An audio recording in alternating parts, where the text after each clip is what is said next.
This is Winnipeg Sports Talk Daily with Andrew Hustler Paterson and Michael Remis.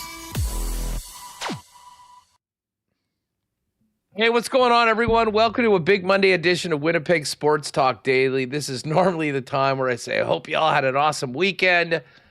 I have a feeling if you're tuned into this show today, maybe you're even waiting a day to actually listen to it. I wouldn't blame you if you did. I think most of us probably had one of the most painful sports weekends that you can remember.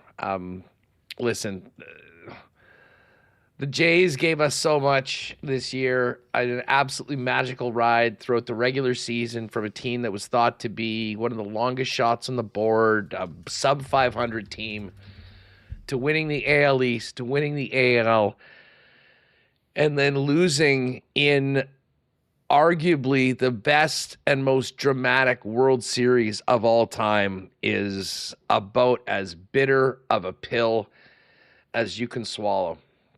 To have that come off of the Bombers losing in the East semi in the fashion that they did probably compounded for a lot of people in Winnipeg that are cheering for both the Bombers and the Toronto Blue Jays.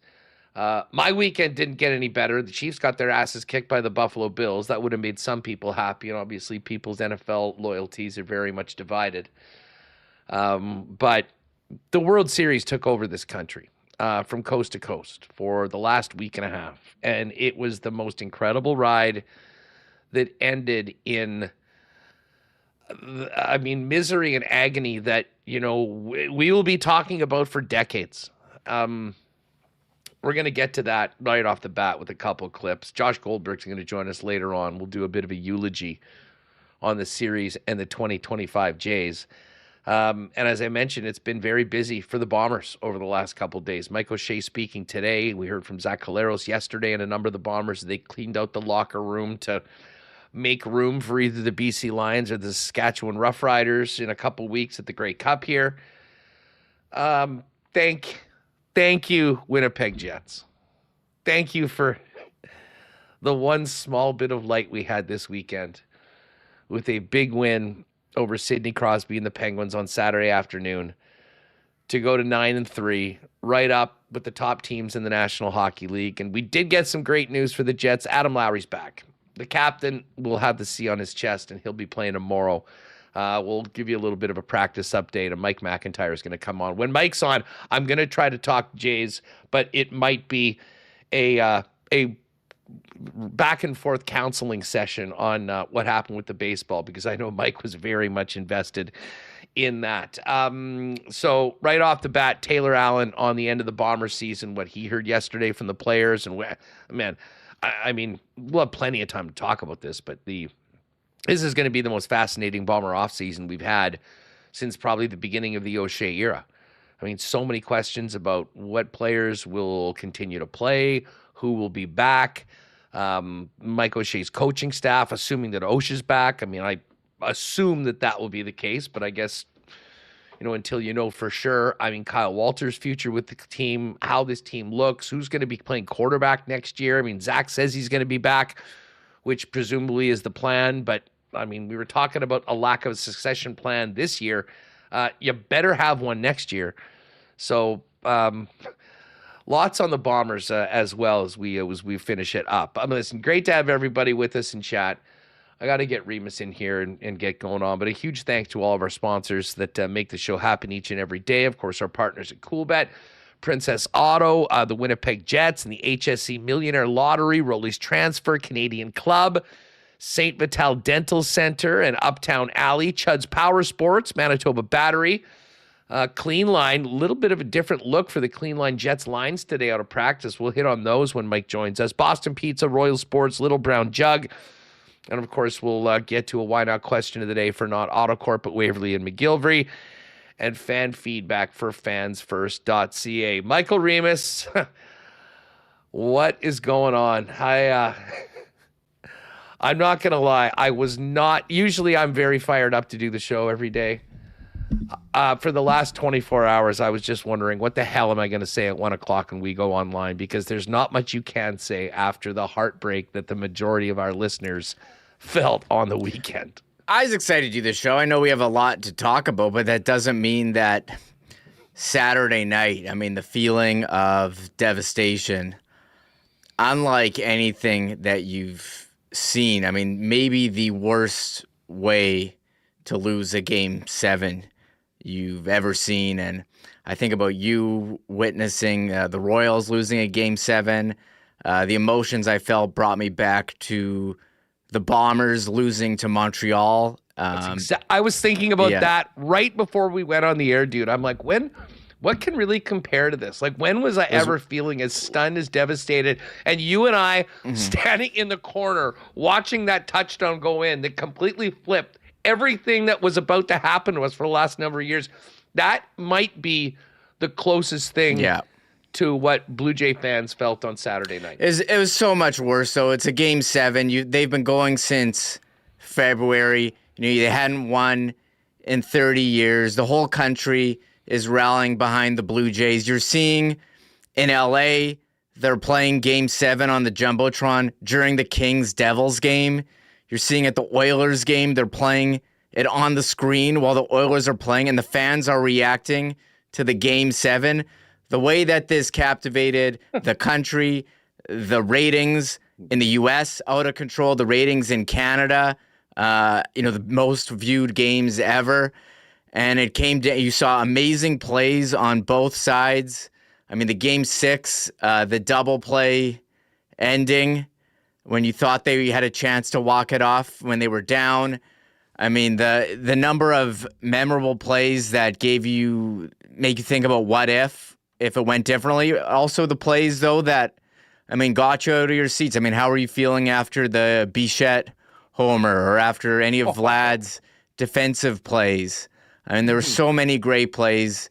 Went down to extra innings, and there's so many times the Blue Jays could have ended either the Clement, the Pajes catch, or IKF sliding, or Guerrero stranded on third, and Kirk grounds out to the double play. You thought you're planning the parade. You're getting texts. I'm not going to say who texted us about celebrations happening after. And I was like, hey, wait a second. The game's not even over yet. Pump the brakes. And then Hoffman gives up the home run to Miguel Rojas, of all people. Wasn't Ohtani, wasn't Freeman. It was the number 9 hitter who hits the game-tying home run. And the images, it was like when Undertaker's streak ended. The views of people in the stands, complete shock. It was the emotions that you felt watching that game, the ups and downs. It was unbelievable, and that's why you love watching sports. You know what? Nobody epitomized what Jays fans were feeling more than our pal Jeff Feinberg, who became a meme on Saturday night. I feel, and listen, obviously I was on for the ride. I fell in love with this team like so many people did through the season, probably watched half of their regular season games and every single playoff game. But Feinberg is a lifer. This is him. Nice seats. The season seats behind the dugouts sure came in handy. Probably would have cost about $10K a pop if he had had to buy them. This is Jeff on Fox with his head in his hands on the dugout as the Jays were down to their last out. Fox also tweeted out a picture of Feinberg in a different stressed out pose earlier, and that is what everybody was. Yeah, they're like, this picture is out of control. Oh, there it is. Just Like he is everyone. He is all of us. Yesterday in that spot. By the way, why not question of the day for not Autocorp at Waverly and McGillivray? And for people that were really locked in on this, I mean, just how are you handling it? What is your takeaways? How rattled were you when you woke up yesterday? I would love to hear some of the stories for fan feedback coming up, but let us know. Let us know in the chat. It was such a downer, Remo, because, and the other thing that I'll say about this team was that they achieved so much more than everybody thought that they were able to. And along the way, people really did fall in love with, honestly, one of the most likable teams I can ever remember pulling for. I mean, everybody on that team was, a guy that I think you felt really good about cheering for. And so many folks, listen, when you're getting the numbers that Sportsnet was getting for the playoffs, you're bringing in so many new people, and the energy and the excitement of people that were really, I think, experiencing the greatness of playoff baseball and the highs and the lows and the stresses of it all. Certainly, I think great for the team, the organization long-term, and good for baseball.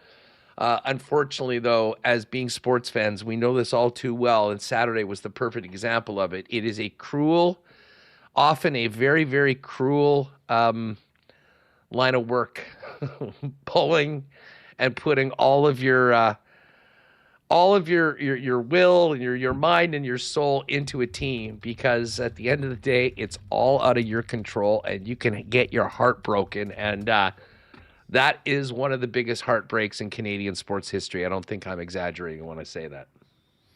Oh, for sure. And, you think of other moments of heartbreak, but this is Game 7 of the World Series. And as you said, you got even, Ernie Clement setting the record for hits.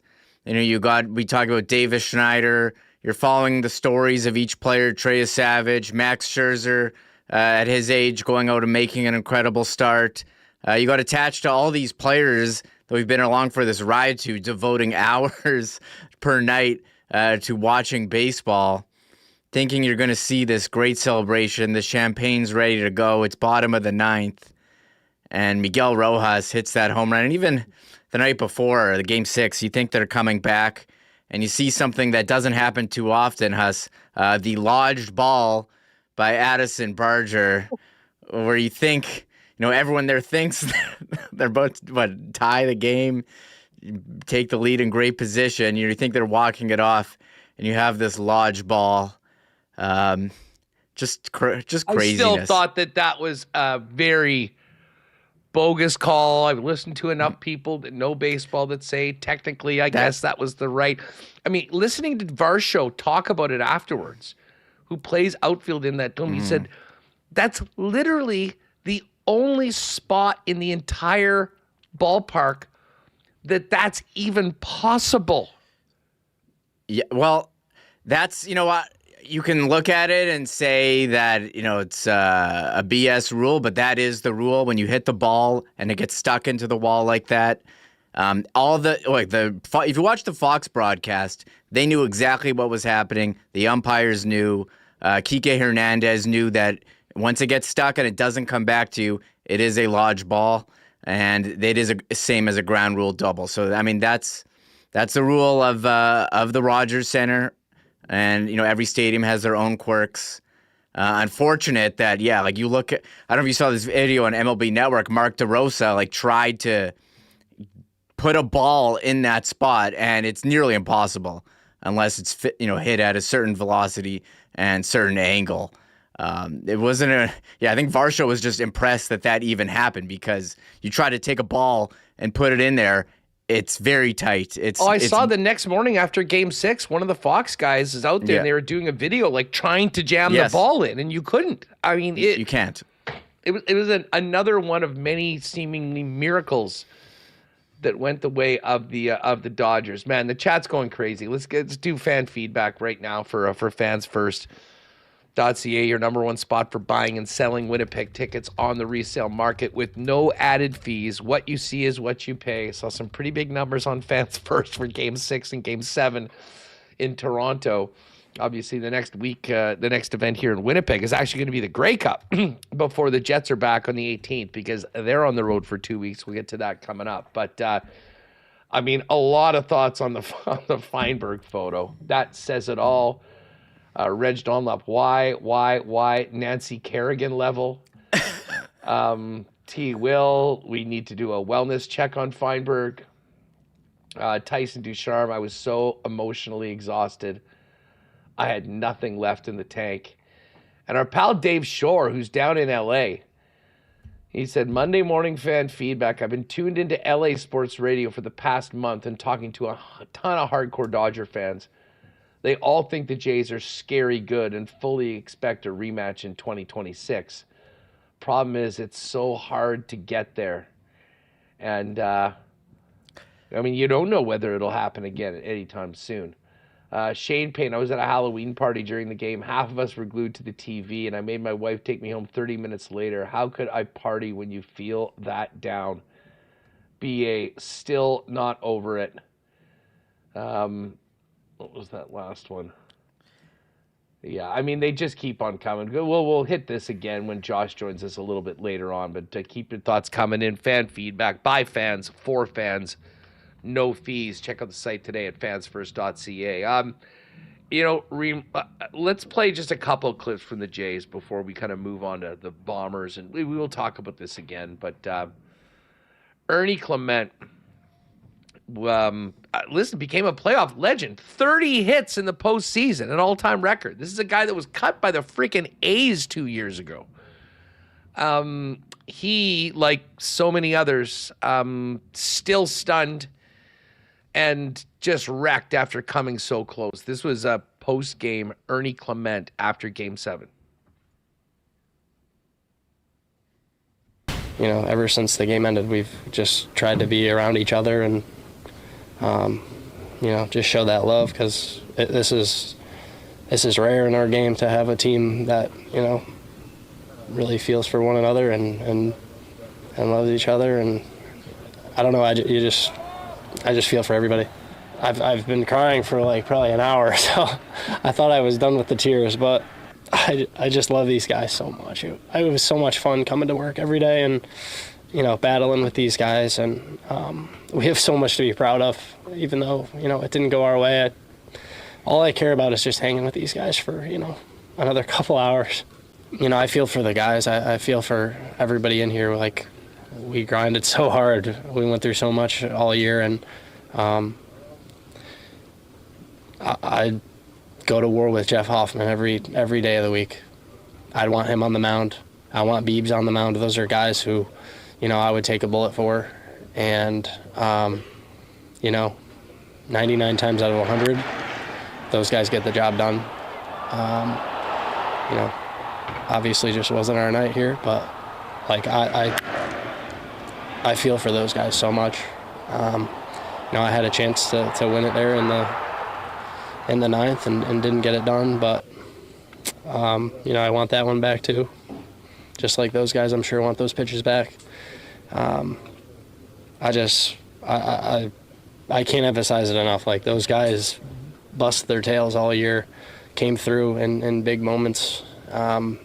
Just wasn't our night. We gave it everything we had, and when you fall short, but you can say that you left it all out there. There's something to be proud of there.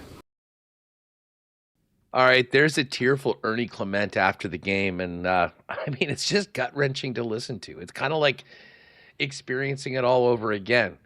Jeff Hoffman was a bit of a gas can at times this year. At other times, he looked all of a great reliever, and he really got it together through the playoffs. Unfortunately, he wasn't able to get through the ninth inning on Saturday night, and Hoffman was laying it all on his shoulders after the game. Here's Hoffman. Just sucks. Supposed to end differently. Just one pitch, and Yeah, I mean, I cost everybody in here a World Series ring, so it's pretty. Just gotta execute better in that spot, and not let that happen. Coaching staff just let me know that it's a tie game and we just win from here. That message never really changes from the staff. They're a very consistent group, and that's one of the reasons we love them so much. Well, I mean, we were 2 outs away from the World Series, and I was the one on the mound, so yeah. That's Jeff Hoffman after the game. Reem, I will say this, and we'll talk about this with Josh a little bit later on at 2:30 when he jumps on the program, but as miserable as everybody was after the game, and as hard as yesterday was with people still in shock, I certainly was in that case. If you try hard enough and you look back to what the team and the organization accomplished this year, it was just an amazing, amazing year for Blue Jays baseball. And I do think that the positives of this, getting new fans in, people that really got connected to this team, will be felt for a number of years. You hope that will also help them on the business side and the player acquisition side to continue to add to the lineup. And I do think the Rogers, with the money that they made in this run, will continue to pony up and try and have this team amongst the contenders. And I don't think we'll be talking about the Jays being 60-1 underdogs going into a season anytime soon. That being said, so much has to happen to win a championship, and to get that close. To me, it's not like the Oilers losing in Game 7 of the Stanley Cup Final 2 years ago, because they've got McDavid, they've got Draisaitl, they're so good. You just assume that those guys will be back. It was such an unlikely coming together of a team in a magical season that there's not anything that, you can really count on. Although I did tell this to a few of my Jays fans. We talk about that 2014 World Series with the Giants and with the Giants and the Royals. And there's one big similarity, is that Yamamoto, who was the MVP, did what Madison Bumgarner did, albeit a little bit differently. Bumgarner in that series won Game 1. I believe he went the distance in Game 5. The Giants were up 3-2. The series went back to Kansas City. The Royals smoked them like 12-1 in Game 6. And then in Game 7, he came in on 2 days rest out of the bullpen to start the 5th inning and went 5 shutout innings to close the door. Yamamoto won Game 6, won Game 2, won Game 6, and then came out the next day to win Game 7. 2 of the most legendary pitching performances in World Series history. The reason I bring this up for Jays fans is that the Royals were as unlikely of a World Series participant in 2014 as the Jays were this year. And if you recall, the Royals went back and got the job done and won in 2015. So maybe, just maybe, history can repeat itself in that way 10 years later. But I don't know what you could more ask from this team other than one of about a dozen plays to go their way, and we're having a very different conversation today. The amount of current players actually praising Yamamoto, what he did in Game 7, absolutely incredible. And that's why Game 7 was so great. He was left it all on the line, bringing in, asking players to do things they don't normally do, like using a starting pitcher on one-day rest and relief, or Trey Savage coming in relief. It was absolutely incredible. It was a huge moment on Saturday night as well. Again, the ratings huge, and do we have ratings? I haven't seen. What were the ratings for Fox, Saturday? Only for Fox. I haven't seen Sportsnet put out Game 6 or Game 7. The Sportsnet number will blow away any Jays game.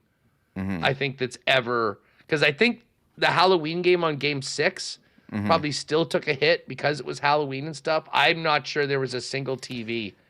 I mean, as you mentioned, Connor McDavid was playing a freaking NHL game with the Jays game on the Jumbotron, and apparently they had the sound on too. They did? Apparently. Do you have that clip that I sent you? Yeah, I have this clip of McDavid talking about it. Oilers Nation put this out. Here's McDavid. So basically, this is after the game, him talking about just how weird it was to have the game going on in the middle of Game 7 of the World Series and have them showing it in the rink. Okay, 1 sec. That was really, really strange. Obviously, we're all on the Jays bandwagon, and everybody's wanting them to win, and it's so disappointing, obviously. But strange to have it on during the game. Listening to the crowd was distracting for sure. I'm glad they shut it off there for the third. When they're showing it, not only showing it, but they're showing it with sound during the TV timeouts as well. Yeah, because that's it was bizarre. Yeah, it was bizarre. It was bizarre. I found myself watching the Jays game, sitting on the bench. Listening to the crowd while I'm on the ice. What just happened. It was very strange. But you know what? Historic moment. Couldn't be more gutted for those guys. Obviously we know what that feels like. It's for it to be the way it happened, just completely gutted for those guys. Been a fun run and been a lot of fun. They've given Canada a lot to cheer about, and they should be very, very proud of themselves. All right, so there's Connor McDavid. I've never heard of anything like that in my entire life, Reem. And I texted that over to Kyle over at the Jets. Like, can you imagine being in a scenario or a situation where there's an NHL game playing and you actually made the decision to show another sporting event on the television in the building while the game is going on? I mean, that has to be unprecedented. But it just goes to show how dialed in this entire country was. Like, one of my biggest memories, Reem, from this entire playoffs is going to actually be from Game 1 last week when the Jets were playing Calgary and the Addison Barger grand slam, and how the cheers just spread throughout the entire arena during the Jets Calgary game when the Jays were blowing that game open in the sixth inning. There's so many stories and things like this that unfortunately will always end with, yeah, but man, they lost Game 7 in the most heartbreaking way fashion. And this is what it looked like in LA at formerly known as Staples Center, now Crypto.com Arena, where they have the Kings game on the Jumbotron. Now, to show it with sound, I think is crazy. But as you mentioned, everyone's watching it on their phone. Everyone wants to pay attention. You have the capability to show. Do I think it is strange? Yeah, but this doesn't happen like ever. When was the last 30 years ago? Over 30 years, they were in the World Series. This is Game 7. You got to give the people what they want. So I think showing it is okay. Showing it with sound in the arena, maybe overkill. I remember at the Bomber game, they showed the draft at pregame show when Laine was picked, and they had that with sound. But that was pregame. That wasn't during the Bomber game. But people gave it. That was a pretty cool moment. But I think showing it is okay. Sound, I don't know if you needed the sound. Well, I guess they were just, as soon as the whistle would go, they'd turn the sound up. It was almost like the hockey game was interrupting people's watching of the baseball game. I mean, they're moving Leafs games for this. CFL moved their playoffs earlier in anticipating Game 7. And the craziest ending there with Calgary and BC took place just during the anthems and during first pitch. So, I mean, the whole country, we'll see what the Sportsnet numbers were. Like, Game 5 was 7.3 million in Canada, which is enormous. That's average. And the USA average for Game 7 was 25 million, I think peaking at 31. So the average audience was 7.2 million for Game 5. So we'll see what they say about Game 6 and 7. I imagine it'll come out soon. I bet Game 7 is 9, maybe even 10. I mean, you'd be hard pressed to find someone that wasn't. Listen, if you on Saturday night you were not watching the World Series, like literally what you're doing. I mean, getting married maybe. I mean, that's one of the few things that I could see that might, take you away. And even that, you probably had a TV at the freaking wedding, which everyone was watching and not paying attention to the speeches or listening or anything like that.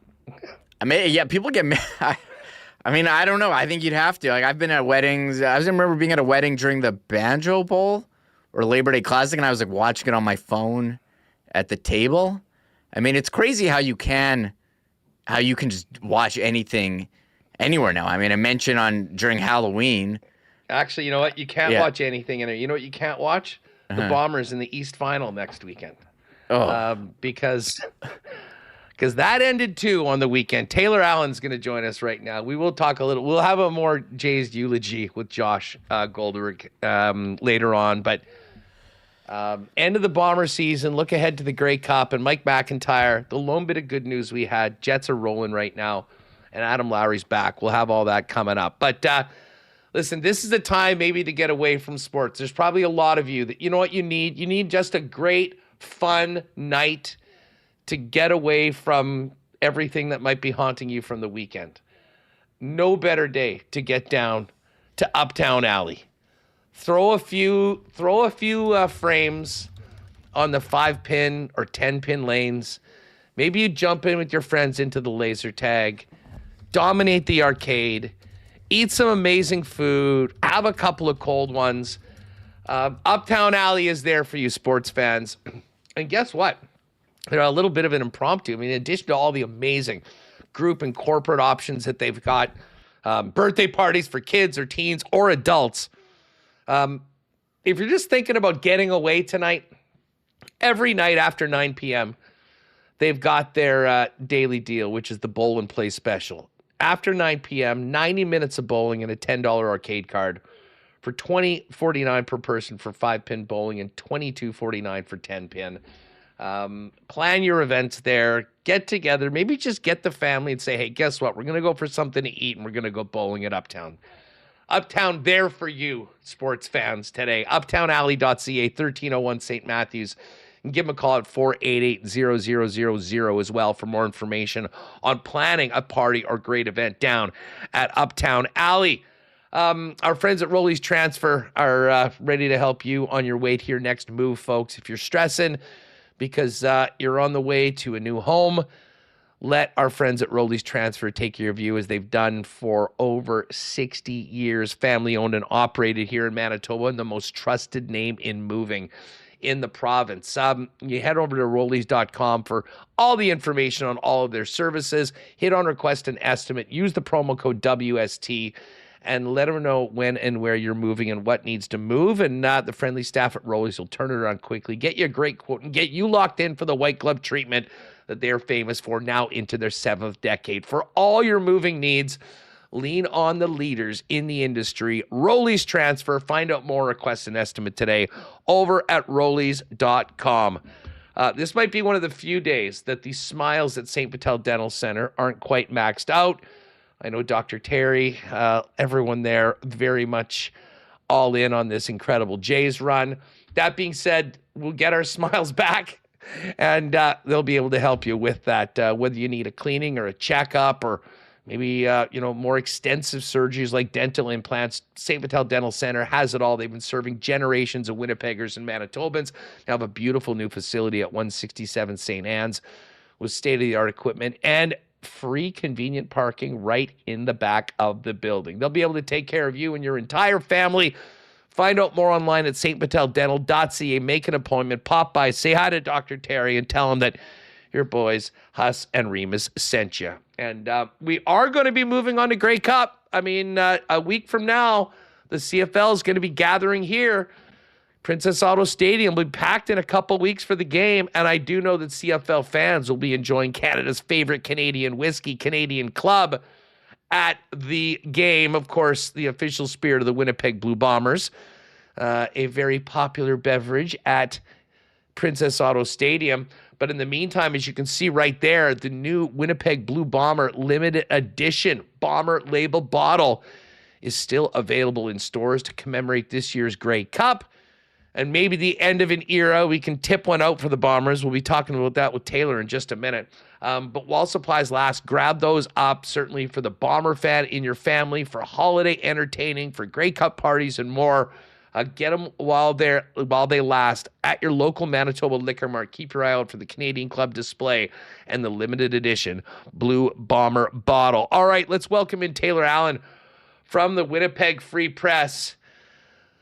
Taylor, we had one crushing defeat on Saturday night, and that was after a very tough afternoon for Winnipeg Blue Bomber fans. I will say this, as horrible as the team started, being down 17-0 before I think they even had their second first down, it was an incredible turnaround in the game, but it just wasn't enough. You were out there in Montreal. I mean, crazy CFL playoff game that had a little bit of everything. How did you see the end of the Bombers season? You know what, Huss? I should have known better. I know it's the CFL. I know it's not over till it's over, but it's halftime. The Bombers were just completely outmatched, outclassed, everything in that first half. But at halftime, I was already writing the obituary on the 2025 edition of the Blue Bombers, and I felt very confident that, things weren't going to change at all. And then in the span of 6 minutes, they completely turned the game upside down, forcing 2 turnovers, scoring 3 touchdowns, and somehow jumping out to a 27-25 lead that no one saw coming. All the air horns and whatever else the crowd in Montreal is blowing and banging together. They fell pretty silent there in the third quarter after that. So it was a drastic change of events, but also, it was a bit too, still wasn't able to overcome their terrible start in the end. The turnaround was absolutely bananas. It was, and the funny thing was that, I wasn't sure. So just if people missed it at the end of the first half, they were trying to scrounge something and realized that they're down by 22 points. And they've got a 3rd and 5 or so. They're going to go for it. They're trying to put in 6 and then take a penalty. And it essentially forces them into a field goal, which at the time felt a little disappointing. So you're down 19 and a half, 25-6 if I'm not mistaken. And then come out of the gate in the second half, go all the way down, touchdown. Okay, well, that's nice. A little too late. And then boom, pick, touchdown, fumble, touchdown. And literally, Taylor, in 5 minutes, the Bombers went from being dead and buried to not even back in it, to leading the football game. I have to give a lot of credit to the way Montreal handled that, because the shock of having a team, especially with the playoff pedigree of the Winnipeg Blue Bombers, do what they did at the start of the third half, could have really rattled a lot of teams. And, Montreal, to their credit, just picked up where they left off at that point and then, started moving the football. The thing that was probably the hardest thing to get over was the fact that the offense did put up the points that they did. They got the turnovers that they had, and it still wasn't enough against a Montreal team that really dominated offensively. I mean, the Bomber defense, when it came down to it in that second half, did not have an answer for Davis Alexander, and they sure as heck didn't have one for Stevie Scott.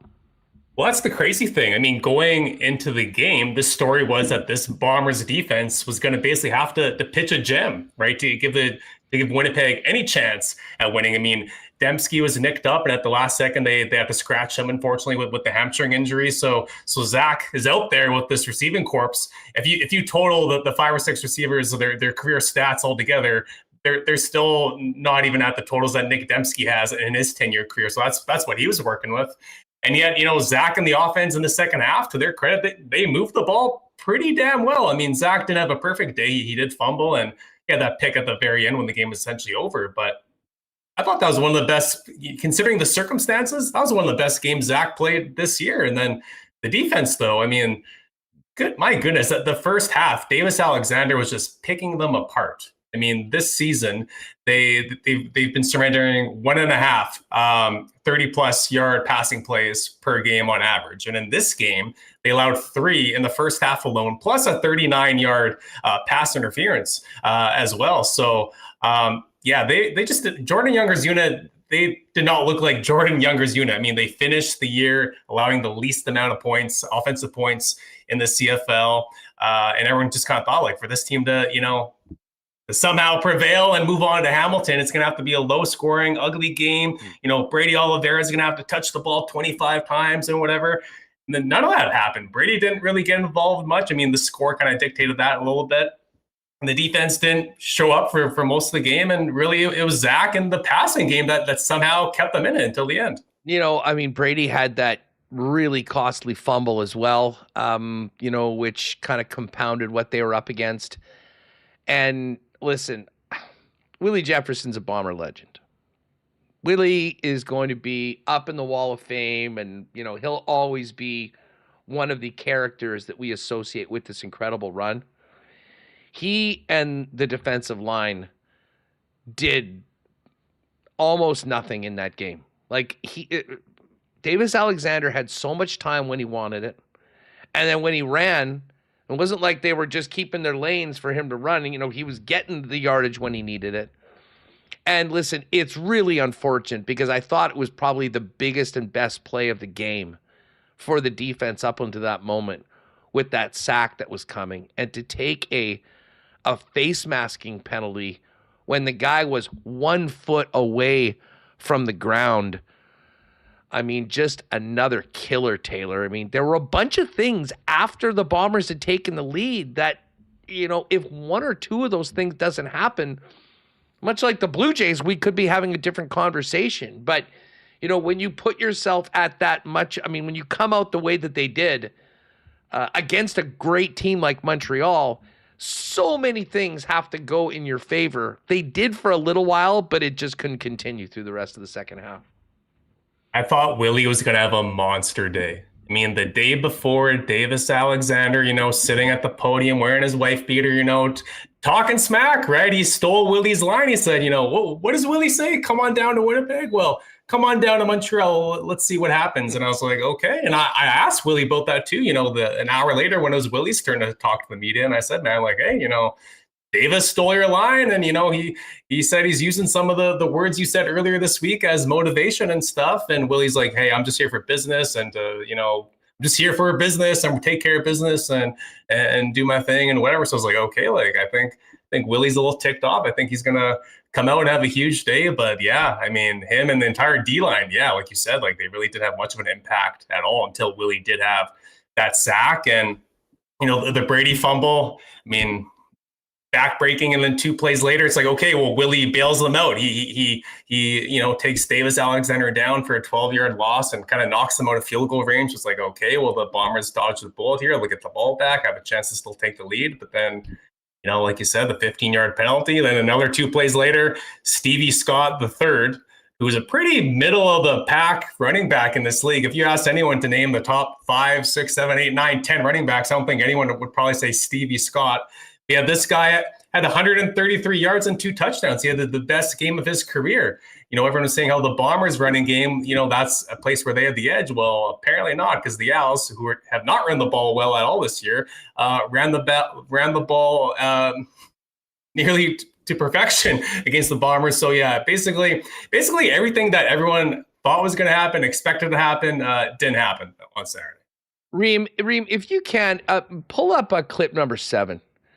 I just want to play this. This is Zach Collaros from Locker Cleanout Day yesterday, because now that this game is finished, the next 2 weeks we'll be talking about the Alouettes and the Ticats and the Lions and the Riders, and whichever teams win, will be coming to the Grey Cup. But in a lot of ways, there is an end of the road feeling to the end of this season. They tried to squeeze one more out of the majority of this core, with the Grey Cup being in Winnipeg, and obviously it fell short. But the offense in particular all year never came anywhere close to looking like the Bomber offense of the last 5 seasons. And here's what Collaros had to say of just about the inconsistency with the offense all year.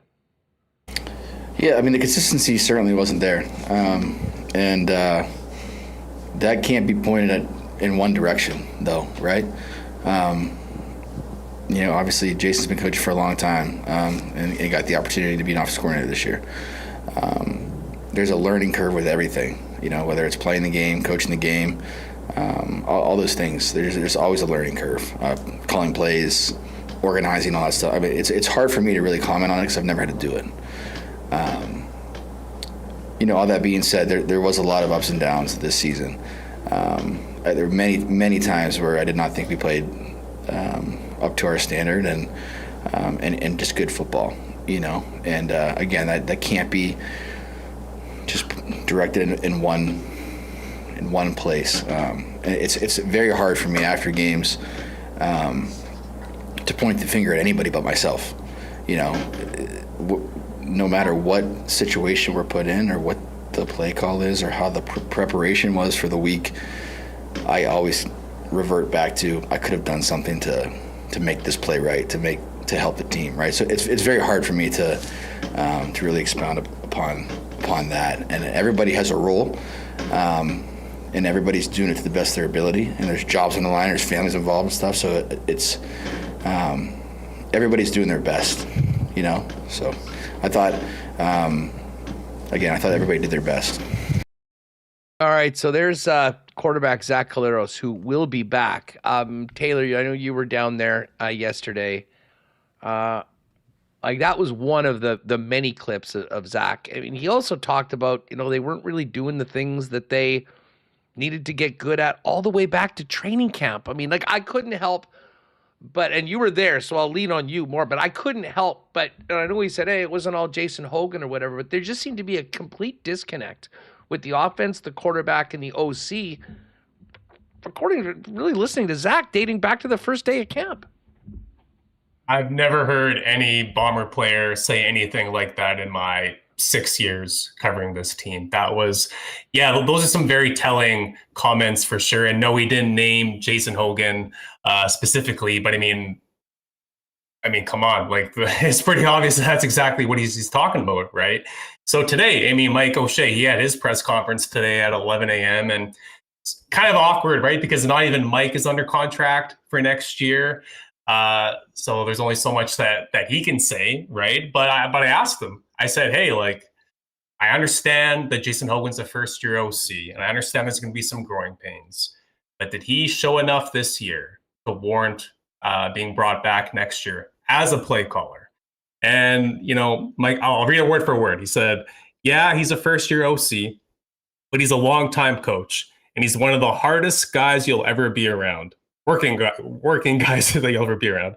So, yeah, he deserves the opportunity to have that conversation for sure and to come back. But again, that requires more study and more conversation and some certainty.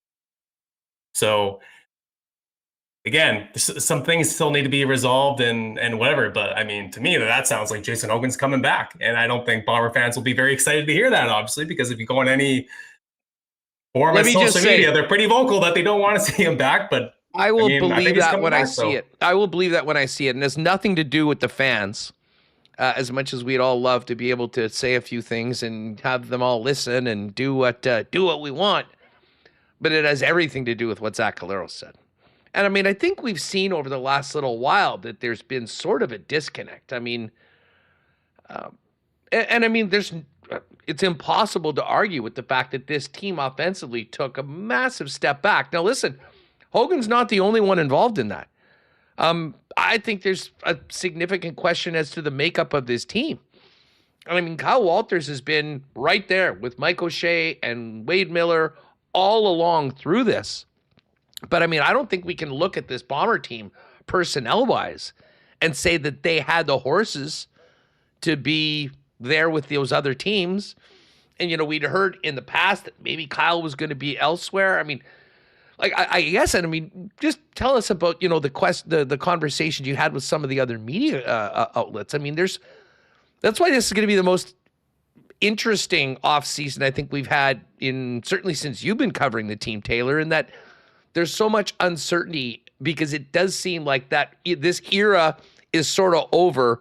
They're moving on. Zach has one more year at quarterback. They got to get a succession plan. They've got to get a legitimate number 2 in that can, run a CFL offense when it's called upon. And then so many other places for guys that came back one more time. I mean, this could be a very, very different football team next year, and not just on the field.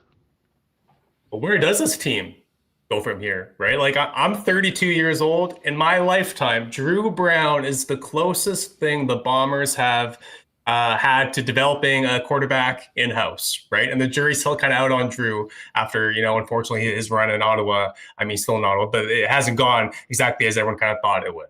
So, a succession plan to Zach, of course they need one. But I mean, who is it? And people are saying Taylor Elgersma. It's like, okay, well, you played a preseason game with the Packers and you look good in that. But it's like, other than that, how do any of us know that he's going to be the right guy to carry the torch from Zach, 2 years from now or wherever it may be, or whenever it may be, right? And, you look at this team, I mean, it feels like we've been talking about this for 5 years, that they're getting long in the tooth. But, I mean, it just keeps getting longer, right? Like Stanley Bryant's going to be 40 years old next year if he decides to come back. Patty Neufeld will be 37. Willie, 34. Zach's going to be 38. Dalton Schoen coming off of 2 torn ACLs. Nick Dembski obviously had one of the best years of his career, but I mean, he needs some help on that offense, obviously. And Brady Oliveira, I know it's the CFL. Every year there's a never-ending list of pending free agents that every team has to go through. But I mean, Brady Oliveira, right? Like, who knows what's going to happen with him? And Mike today said obviously it's going to be a top priority to bring him back. But I mean, that's a guy that the BC Lions, they made quite the push for him two years ago or whenever it was. And, it came pretty close. So, yeah, this offseason, I understand lots of players, they don't think this run is over and whatnot. Like changes definitely do need to happen. But again, you kind of have to look at everything and be like, okay, well, you want change. It's like, well, what's the obvious change that will actually help this team kind of set them on a path to get back to a Grey Cup? Because to me, there's not that very many obvious answers. Yeah, I mean, I can tell you for those of us that, are on this 12 months a year, as you are, of course, with the Freep, all of a sudden CFL free agency is a little more interesting this year. I mean, the last few years, it's just been how many of the guys are the Bombers signing of their own players? Oh, okay, they've got a couple holes that they're going to need to fill. Who are they signing, to come in and try it? I mean, at this point, I think for the first time in a long time, the Bombers will be looking around at the rest of the free agent list and prioritizing maybe some players that weren't in blue and gold last year to come and be a part of a new core for the team, because you kind of went down some of those numbers. And I mean, I love Patty Neufeld, Stanley Bryant, the best to ever do it, along with Chris Walby. At a certain point, these guys will not be able to do it at that level anymore. And to be honest, if we're just focusing in, I mean, listen, receivers, quarterbacks, that goes without saying, but I think the fall off on the line of scrimmage is the biggest. I heard Zach talking Massive about fall off. They were back looking back at 2019 and looking what the offensive line did to the Hamilton Tiger Cats in that game 6 years ago. And that's just nothing close to where they're at right now. And listen, it's not like they've sucked for 5 years. I mean, they kept on winning the West. They won 2 championships. They did something we haven't seen in forever, going to 5 straight Grey Cups. But again, all of that is in the past right now, and it does feel like a big time crossroads for the Bombers. And there were some good, talented young players that sort of made their name this year. Presumably, those players will be a part of the mix. But I mean, when we get to early June next year, and this team kicks off, I wouldn't be surprised. In fact, I would be surprised if we aren't talking about the biggest roster overhaul in recent Blue Bomber history, at least since the big three kind of have been running the show. Back to the line of scrimmage for a second. I mean, I was talking to DT and Freezer about this earlier today, and I was saying how I think we all kind of underestimated how big of a loss Jamarcus Hardrick was.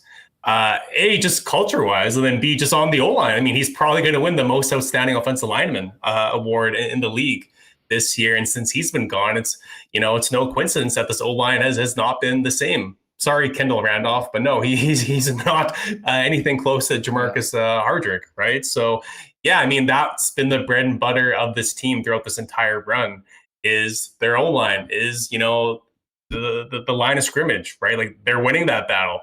And that's no longer the case. No, Zach did not have a good year, and he admitted it. Even yesterday, he said, like, yeah, I couldn't argue with anyone that said I didn't play well this year. But, I mean, the O-line obviously didn't do him any favors. So that's not an easy fix. Let's say Stan retires. Let's say Patty retires.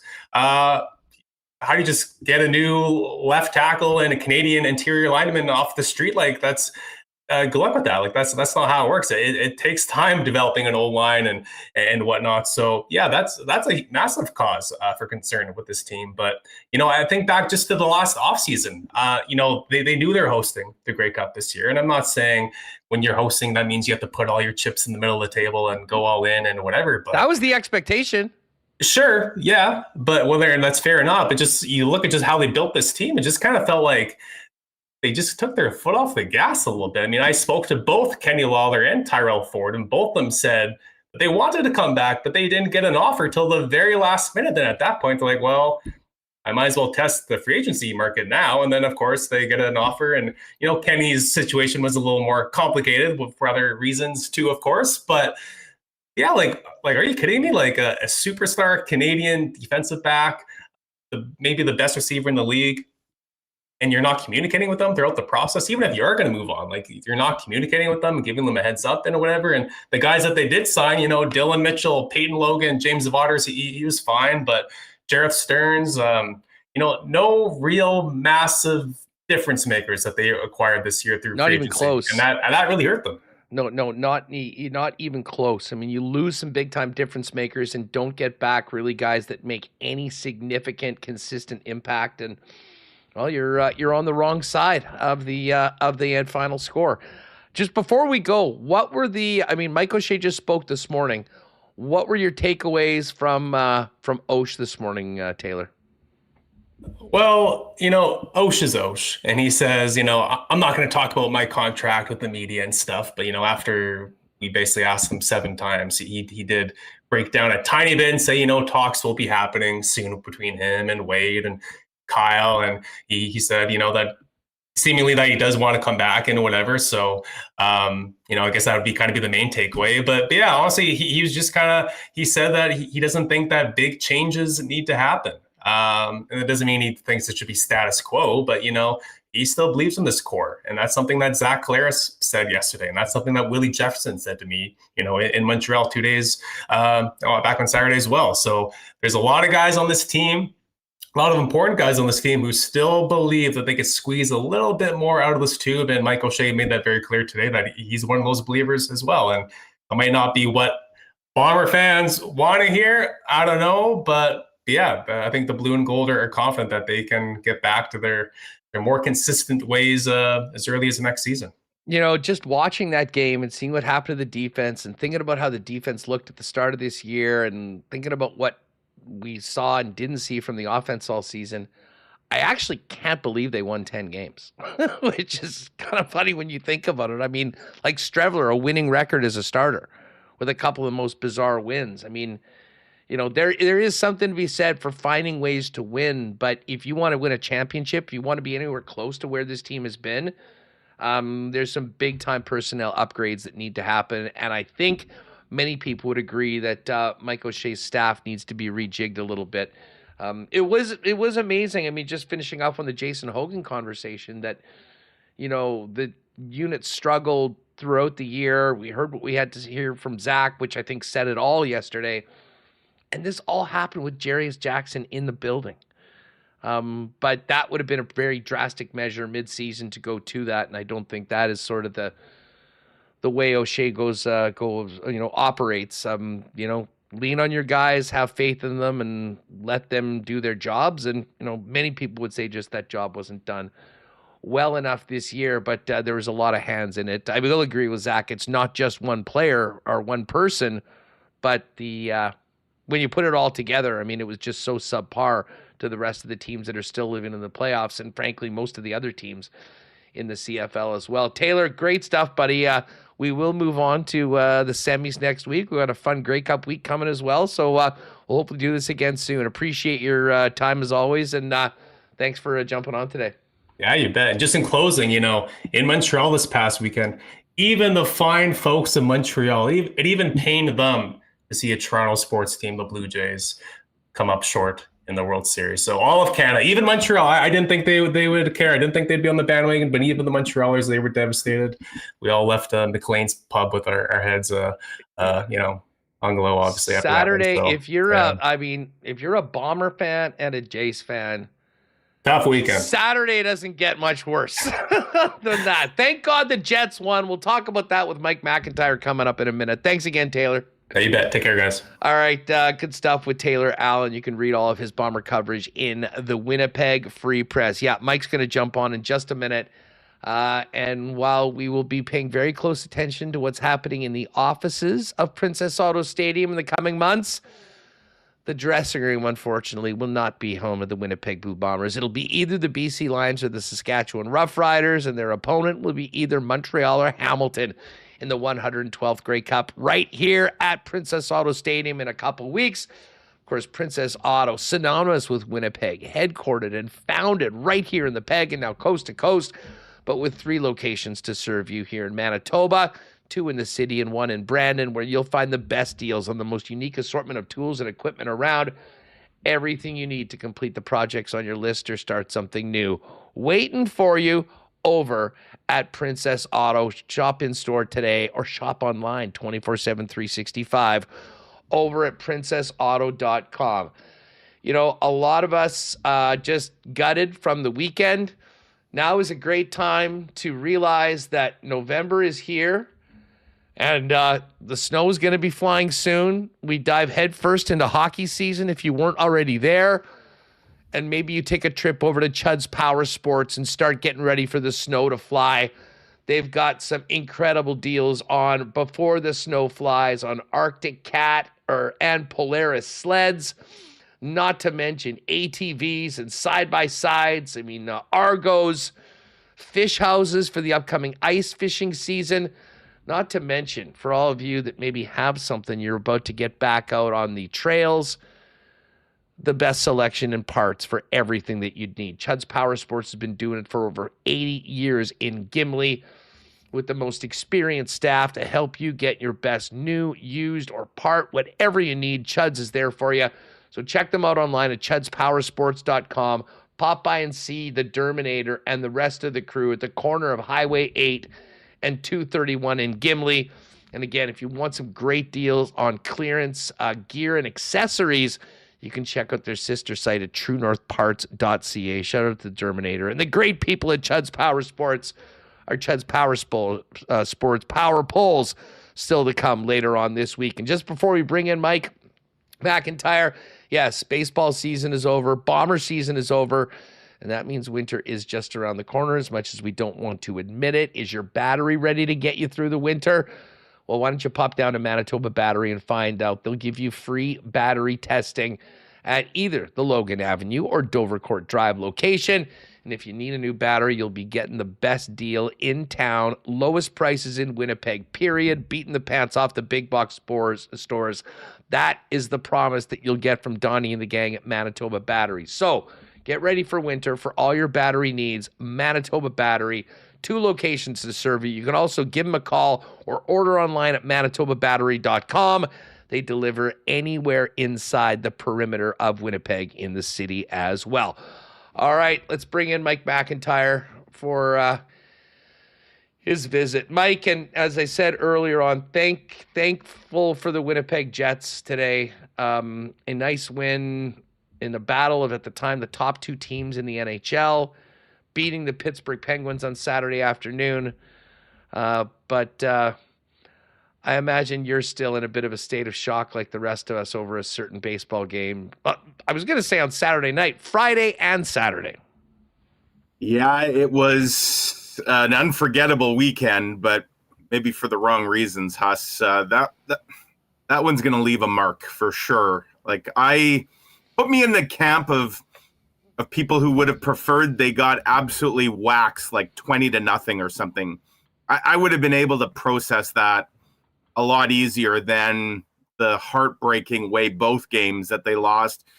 I saw the stat about expected runs based on scenarios in game 6 and 7. And I think it was something like, if you add up all the different innings where the Jays didn't score, they had something like 8.7 expected runs and 0 actual runs, which just tells you how many opportunities were missed, how many,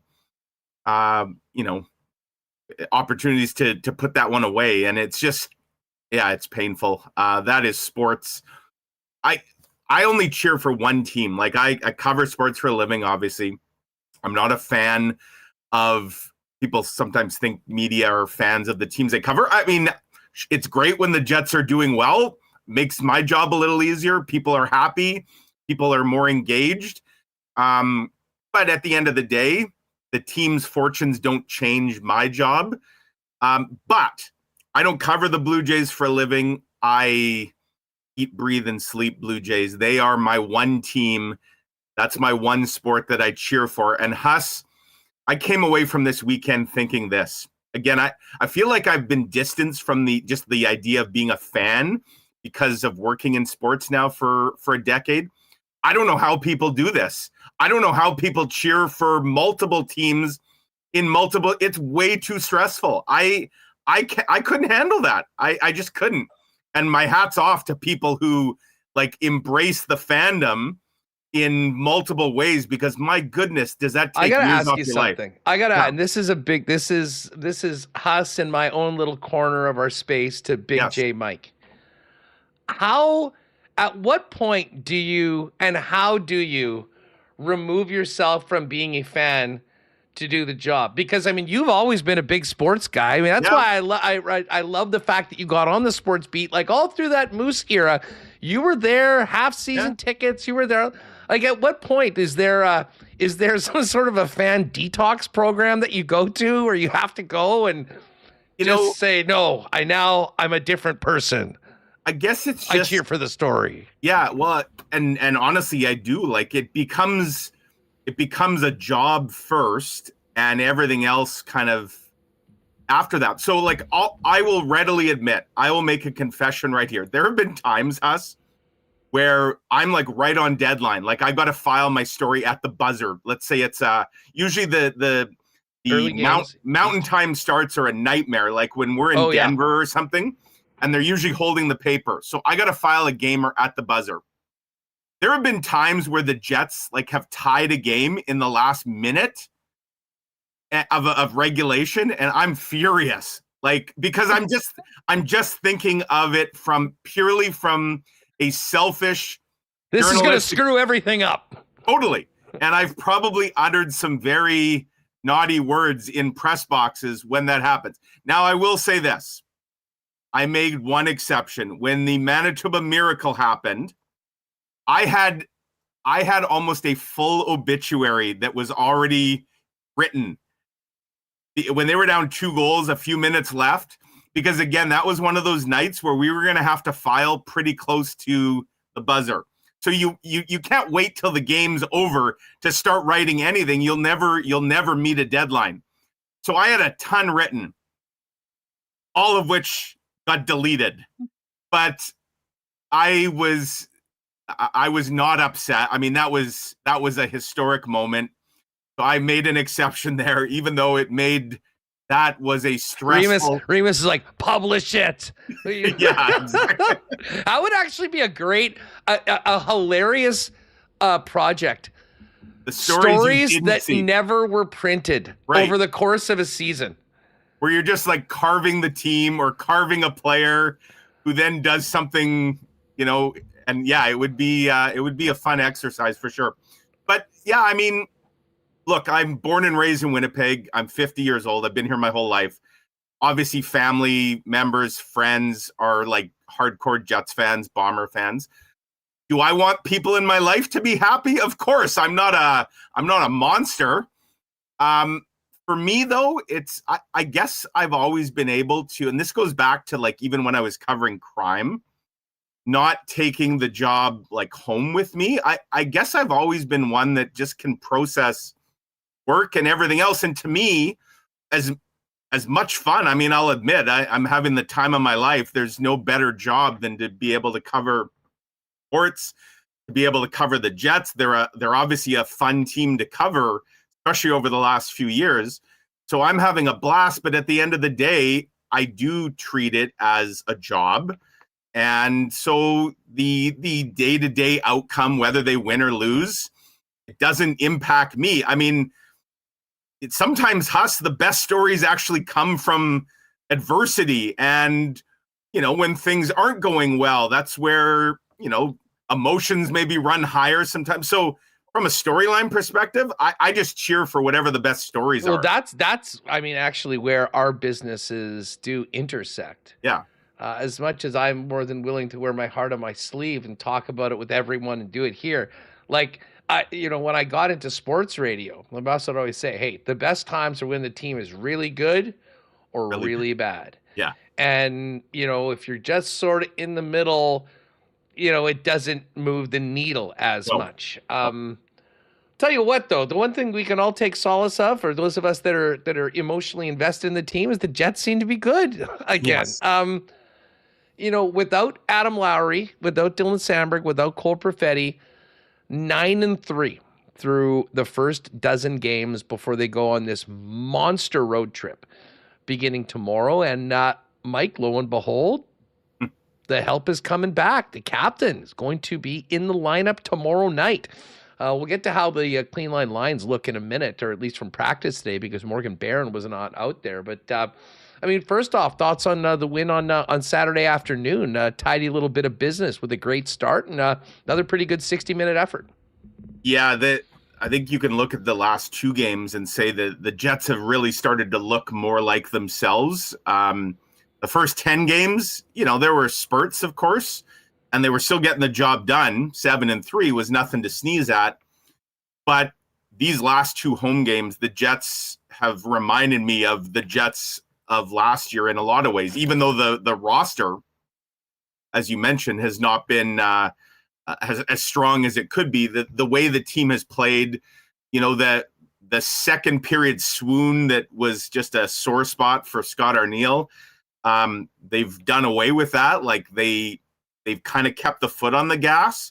And the way they started both those games against Chicago and Pittsburgh was impressive. They obviously got early goals in both. They got a really early goal on Saturday. And Huss, it was almost like the top line started Saturday's game and said, we're just going to go score a goal. And there's nothing anyone can do to stop us.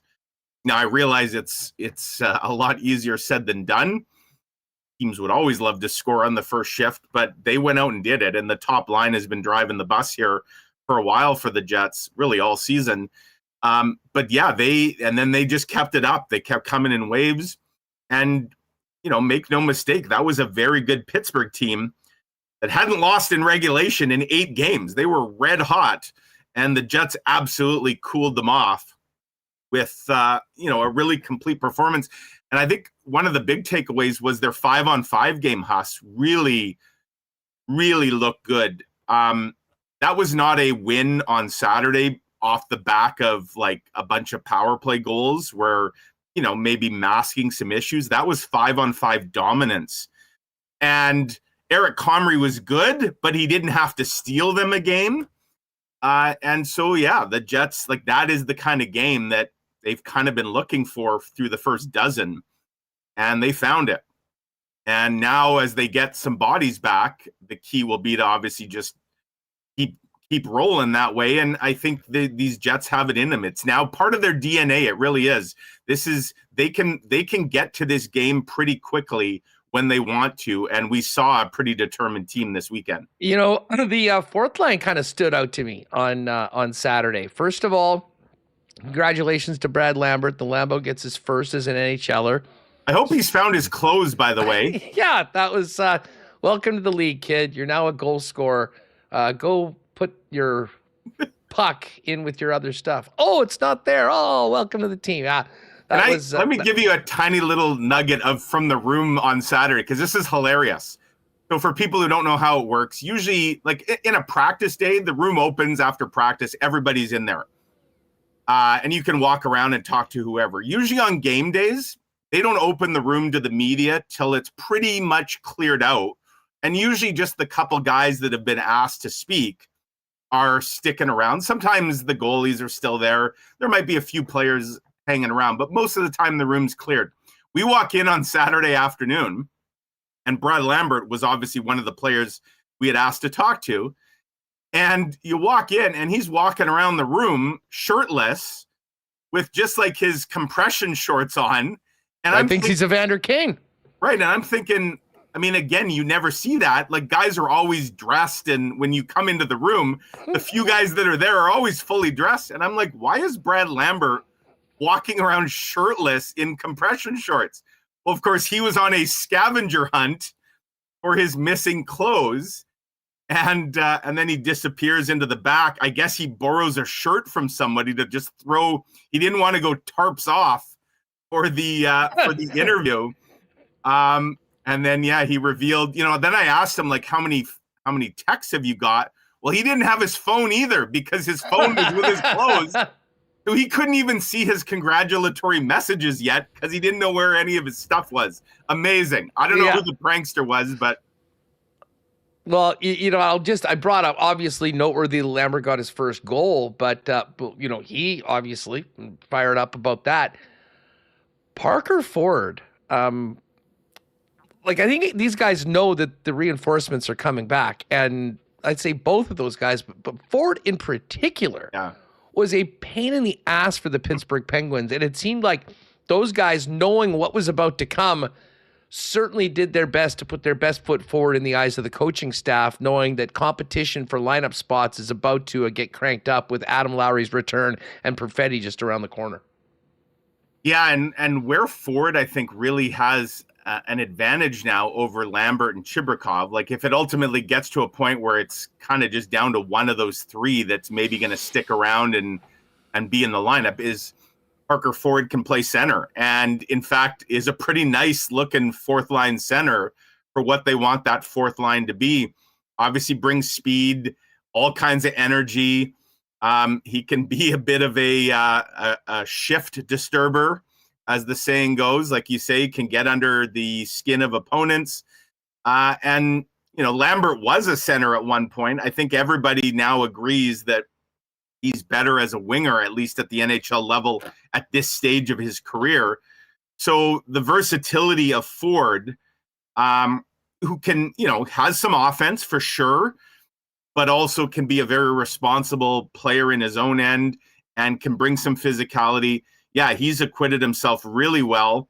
And, certainly with now Barron and Nyquist both sidelined, the opportunity is extended for a little bit longer here than maybe it would have been had Barron and Nyquist both been healthy. And now when Lowry comes back into the lineup, there's a good chance that Ford and Lambert, you're seeing the lineups, the lines from this morning there. If Barron and Nyquist are healthy, Ford and Lambert are probably both the guys that are out of that top 12. Ford might be the 13th forward, but again, Cole Perfetti's coming back soon too. So yeah, these are important games, and when these guys are getting opportunities, they need to make the most of them. And good on Brad Lambert. He'd had a few chances, but that was a really nice goal he scored, and it was a big goal too, because as mentioned, the Jets got that hot start from Gabe Vilardi scoring right off the opening draw, and then Lambert makes it 2-0 in the blink of an eye, and the Jets just kept rolling. Remis has the clean line lines from practice up. Remo, just pop those back up again for a second. So Connor Scheifele, Vilardi, Taves in between Iafallo and Nemetsnikov. Adam Lowry's back. He's centering Nino Niederreiter and Tanner Pearson. And the fourth line was Koepke, Ford, and Lambert. Notable that Morgan Barron was out there today, Mike. And doesn't seem like this is just a one-game thing. Week to week, I know there wasn't really much of a clarification, but Barron has been arguably has had the biggest breakout so far this year, just with how well that he's played, the different ways that he's been used by the coaching staff, the different ways he's contributed. How long do they think they might be without Morgan Barron? Well, the good news is he's going on the road trip with them. And Scott Arniel even said that there's a possibility he'll skate. Doesn't sound like he's going to play. Like, these next 6 games are probably off the table, which is 2 weeks. So, yeah, that stinks for the Jets and Morgan Barron. If people didn't see it, it was his last shift of the game. And it was like the last play on the last shift where he gets to center ice. It's kind of right, but it happened right by the penalty box, where he gets to center and then he just chips a puck in to then head off for the change. And I believe it was Connor Dewar of the Penguins finishes his check. There was nothing dirty about it. It was a good hard body check. And it, I don't want to speculate because they didn't say what the injury is, but the way he goes in, you think, okay, maybe shoulder. Correct me if I'm wrong, Huss. Didn't Morgan Barron also have a shoulder injury last year where he took a check also along the board? I want to say they were playing Montreal, and he took a pretty heavy check, and I think he had a bit of a shoulder issue there too. I think they called it upper body. Yes. The shoulder is in the upper body. It absolutely is. So, yeah, it's tough. But again, I guess the good news is that they didn't come out right away and say it's like 6 weeks and that he's going to go on the road trip. But yeah, it sounds like they're going to be without him for a bit. And Gus Nyquist, again, I guess it's encouraging. They haven't put him on IR, although they're going to have to make a move now to activate Lowry, assuming they don't want to send anyone down. One way to do that, they could retroactively put Nyquist on IR until he's ready. Or they could put, if he's ready soon, and he's still listed as day-to-day, they could put Morgan Barron on IR. And again, IR is 7 days. Sounds like he's not playing in the next 7 anyways. So yeah, I mean, you wonder, Huss, we talk about obviously the guys coming back. And I don't know if you caught it from Scott Arniel today. He didn't rule out Samberg and Perfetti potentially back by the end of the road trip. So that tells you they're getting close. So it's November 3rd today. The road trip ends, I think it's on November 16th. They play the 15th. They play the night before the Grey Cup in Calgary. Could those guys that would be mid-November, which is right around when they said Perfetti, and Samberg never really had a clear potential date. But yeah, it could be that in the next 5-6 games, they're getting those guys back as well. The offshoot, of course, now you got Barron banged up, Nyquist banged up. Such is life in the NHL, where you never know. Maybe you never get fully healthy. You hope you do, but you sometimes you don't. Listen, if anybody out there that thought some of these guys wouldn't be close enough to be on that charter to California for 2 weeks, you're nuts. No doubt they looked at the forecast where I believe there's snow in the forecast later this week, and they're like, stay in Winnipeg and skate or go to close. California. I'm real close. No, listen, obviously they're getting that information from the trainers, and the medical staff. But this is like when you have that first long road trip. I mean, especially one down to some nice spots. You want to have the whole team, together, and even the guys that are injured to be along for the ride. And listen, it's a big one, Mike. I mean, they really do have the opportunity, if they can continue to play the way they've been playing and put up some wins, to be in, not quite 15-1 territory where they were last year, but very comfortably in that tier of the top teams in the league. As we've seen before, sometimes these West Coast road trips, even when the teams are sort of out of it, although I think the Sharks are a lot more of a game this year. The Anaheim Ducks are winning hockey games right now. Scoring a ton of goals. The Kings are still really good. Obviously, they lost to Seattle last week, but when you think about LA, Anaheim, San Jose, Seattle, Vancouver, Calgary, this is more of the part of the schedule where you've got the teams that are far below you. And the one thing the Jets have done a very good job with over the last few years is sort of, quote, beat the teams you're supposed to beat. So the expectation is going to be high heading out. Tell us about Adam Lowry's return.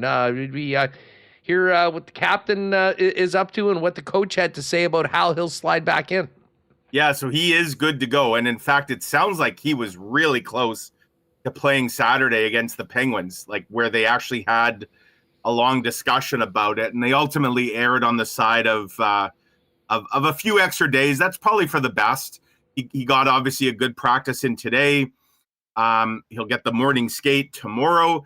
The other big part of it that they talked about too, Huss, is giving him a little extra time to recover once he gets in a game. So he'll play tomorrow. The Jets will then be off on Wednesday. I suspect there might be some golf in the forecast for the gentlemen in the Southern California region, because I believe they're staying in. You're talking about Ken? No, yeah. Well, there's always golf in the forecast for Ken. Golf or playoff baseball. So they're staying in LA, and then they're not going to San Jose, I think, till maybe Wednesday night to get ready for that game. They'll skate there on Thursday.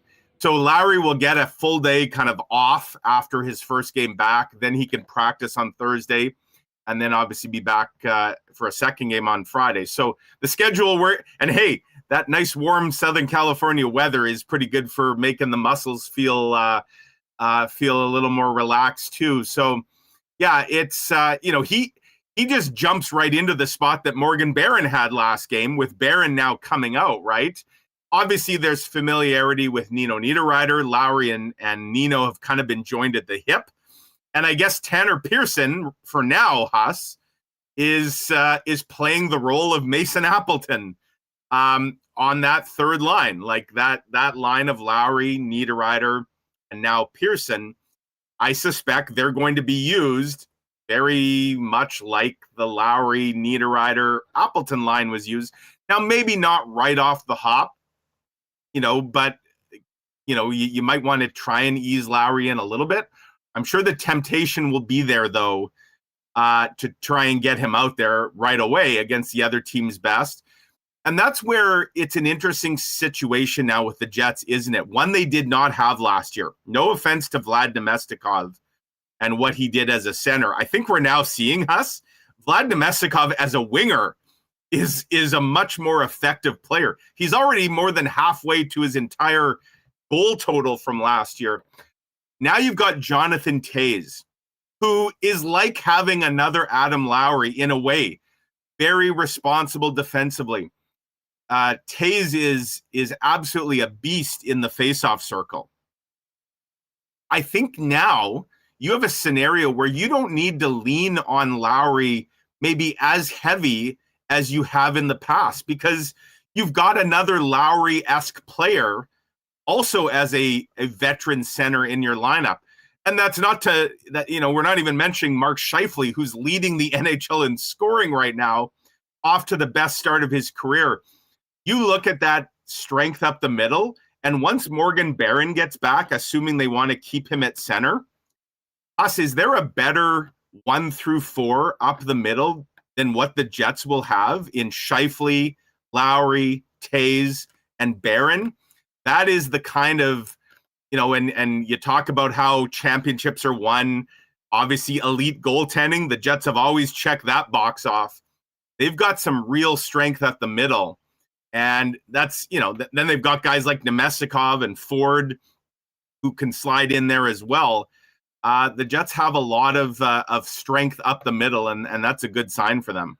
Hey, Mike, we're going to be talking Jays in a minute with our pal Josh Goldberg, who's been with us throughout the season and the playoffs. We just mentioned Ken. Have you talked to Ken? How? Yes. Where's Kenny at after his weekend in Toronto? So for folks who don't know, he was there for 6 and 7. The Weeb luck ran out because Kenny, I was saying this to Kenny the other day, Huss. So there was 15,000 in the building for the Manitoba Miracle, right? How many of those 15,000 were at Rogers Center for the Springer dinger in Game 7 against Seattle? Two of the greatest Canadian sports moments in quite some time. The list might start and end with Ken Wiebe because he was there for Game 7 against Seattle. The list definitely ends with Ken Wiebe when you then add in, and how many of those people were also at the Jose Bautista bat flip game, which Ken Wiebe was at. And then I said to him, and how many of those people can say they had 2 hole-in-ones in a round of golf? Like, Ken Wiebe is a sports unicorn. He's the one-on-one. He is. And I just assumed, maybe foolishly, that the Jays were a lock this weekend. Why? Because Ken Wiebe was going to be in the building, and great things special things happen when Ken is there. Well, things happened all right this weekend with Ken in the building. Not exactly the way Jays fans and Ken He needed one more thing. He needed one more thing. A list of about 20. Now, in true Kenny Weeb fashion, he's always a glass half full guy. He's embracing the fact that he got to witness something pretty darn historic, something people will be talking about. And he seems to be in a good headspace. That's what I said after I was at game 2 and Yamamoto. I just wasn't counting on having him win game 6 and game 7 in the same damn ballpark as well. Mike, great stuff as always. Chin up. Tough one, but yes, we're counting down the days until spring training. It'll be a very interesting offseason too. We're going to get to that with Josh Goldberg coming up right away. Thanks for doing this, dude. Enjoy the week. Take care. All right, just finishing up our Jets coverage today with Mike McIntyre. Of course, we just hit the clean line Jets lines today, which look a little different with no Morgan Barron and Adam Lowry in the mix. Of course, our Jets lines are presented by Clean Line Plumbing, Heating, and Electrical, your local leader for over 40 years in the official plumbing service of the Winnipeg Jets. Captain approved. For 40 years, Clean Line has been growing now into one of the biggest both commercial and residential plumbing companies around. They're also the experts in heating and electrical and can take care of anything your next project needs or all of your needs at home. And of course, they've got you covered, Manitoba, 24/7, 365 with emergency plumbing services. Find out more online at cleanline.ca. Always there for you in Manitoba. Our friends at Clean Line. Well, if you didn't have enough from the past Jays run, the CFL playoffs on the weekend, the Jets, a big NFL day tomorrow, Boston Pizza would love to welcome you in tonight for the Dallas Cowboys and Arizona Cardinals. Of course, great specials each and every night for Monday Night Football. Not to mention the new flight deck menu, pizza flights, wing flights, chicken bite flights, and now fry flights as well. And you can get your name in to potentially win BP's grand prize trip to California to see the Jets play the Ducks February 27th, including flights, hotel, and amazing game tickets. You're looking for a great spot for the night tonight, head on over to Boston Pizza. I really hoped I was going to tell you today about a massive shipment of World Series championship gear coming into Royal Sports. We're going to have to settle for AL championship gear. Man, it was great to see how many people were just flocking to Royal over the last number of days, grabbing their Jays gear to get into the World Series. But we move on. They will still be the Jays headquarters. But now, of course, we've got a big Jets run heading into the rest of hockey season. Lots of people still want to get those Jonathan Taves jerseys before Christmas time. Royals got you covered there. Best selection of NFL merchandise around. Lots of NBA with the tipping off.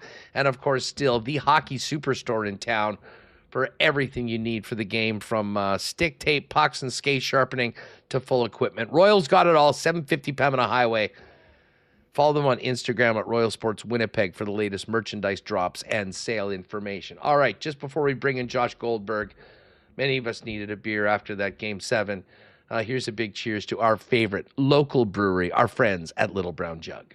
You train day in and day out, learning new techniques, approaching new concepts, and living out the thrill of achieving your goals. Building a craft beer is no different. While you spend your hours on the ice, we spend ours here, brewing our trademark beer. Again, and again. Here's to pushing the status quo and challenging ourselves to build something memorable. 1919 by Little Brown Jug.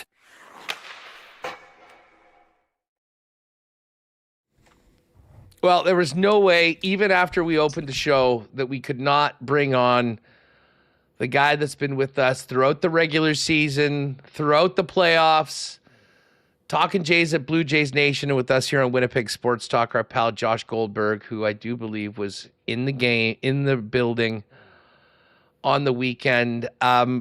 Josh, what's going on? First of all, thanks again for everything this year, but also for coming on today. It wasn't supposed to be like this.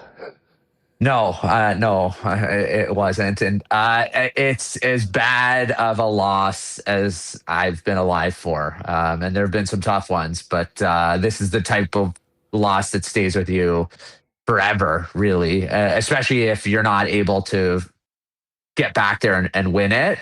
You just think about every situation that came up over the course of those 4+ hours on Saturday night, and all the breaks that didn't go the right way if you're rooting for the Blue Jays, and did go for the Dodgers. And there's a lot of stuff that could keep you up at night for a long time, and a lot of stuff that I think is unfortunately going to haunt the Blue Jays and the entire organization and their fans for a long, long time.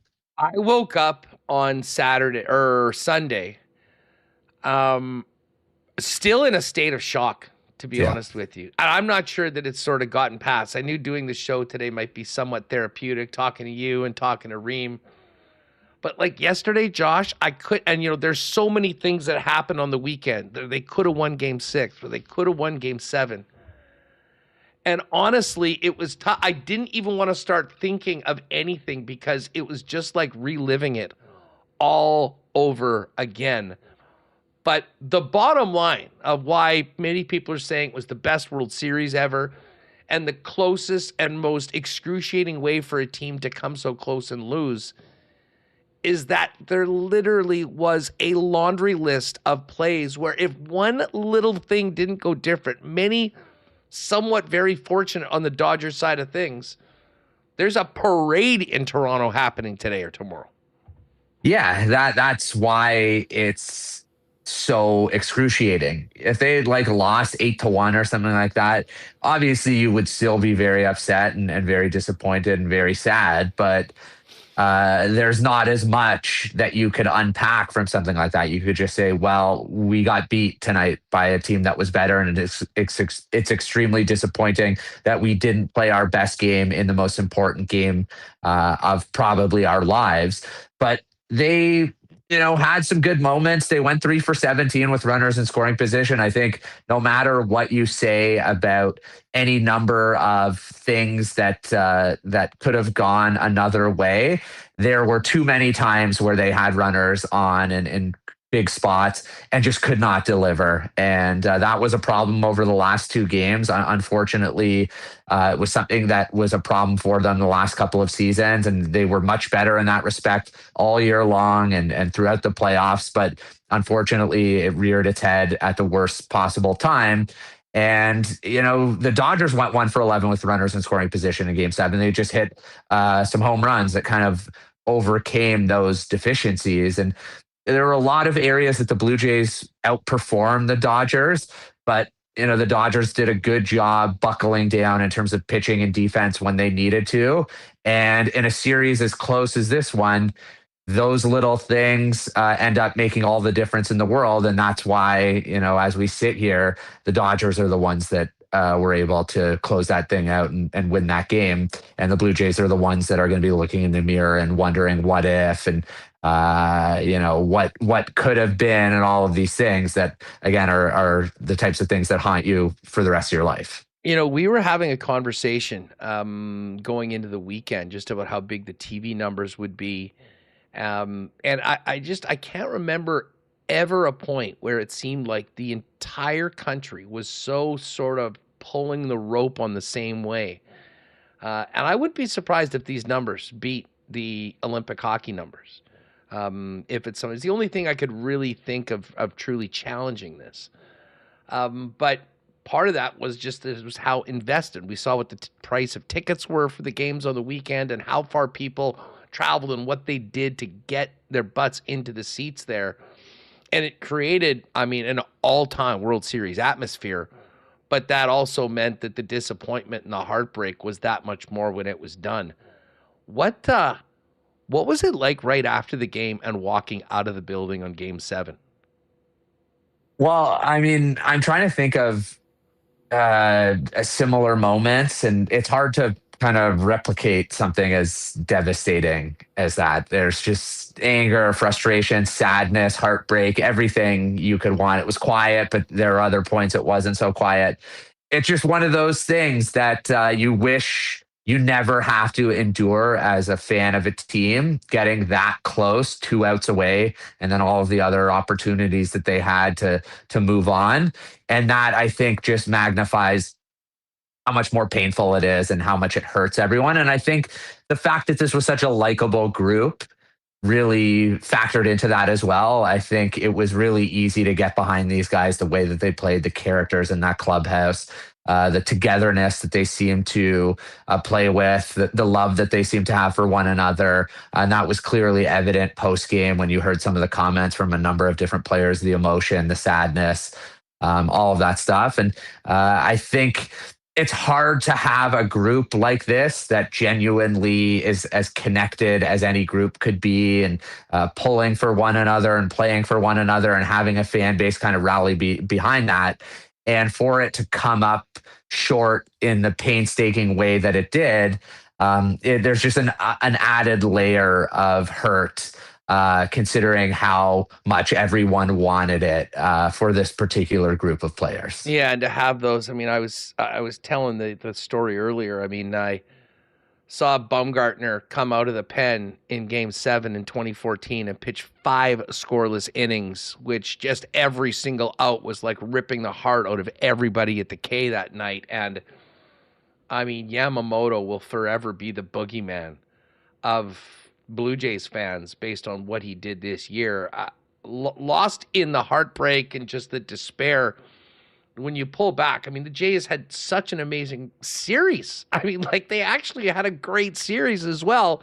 They had more runs, more hits, all that stuff, but they were outdone by an all-time historic pitching performance that will go down in the annals of baseball history dating back over 100 years.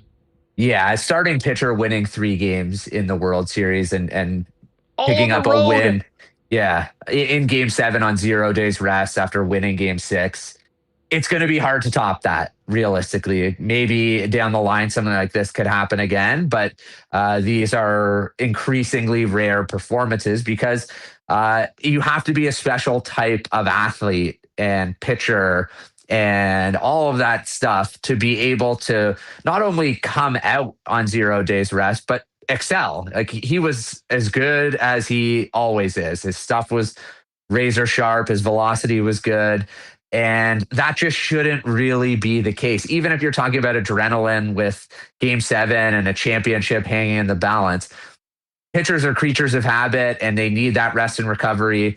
And he just defies kind of logic and biology in some respects as well. So I'm sure at some point in time I'll really be able to kind of grasp the gravity of how good he was. I do already. But it was just, he was a mountain that in a lot of ways was just a little bit too tall for the Blue Jays to overcome. He wins 3 of the 4 games for the Dodgers in the series. And it's just hard to beat somebody that good who is just so present in the series. Like, he just had his fingerprints all over the series. And unfortunately, that was a really bad thing for the Blue Jays. It was somewhat unbelievable, but again, everything was unbelievable at this series. The fact that our pal Jeff Feinberg basically ended up being the meme of Blue Jays fans. And we looked at those photos earlier, and of course, he's a great friend of ours on the program. I mean, that was literally everybody, just hands in their heads, getting so damn close. And I mean, the players seem to be, there it is again. Yeah. Guy.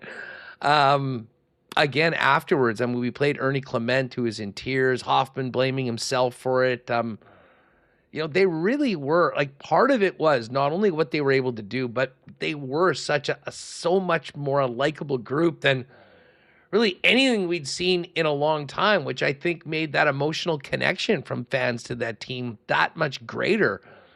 And, Josh, I will say one thing on the positive side, and I don't know whether you disagree or get your take on it. Mm-hmm.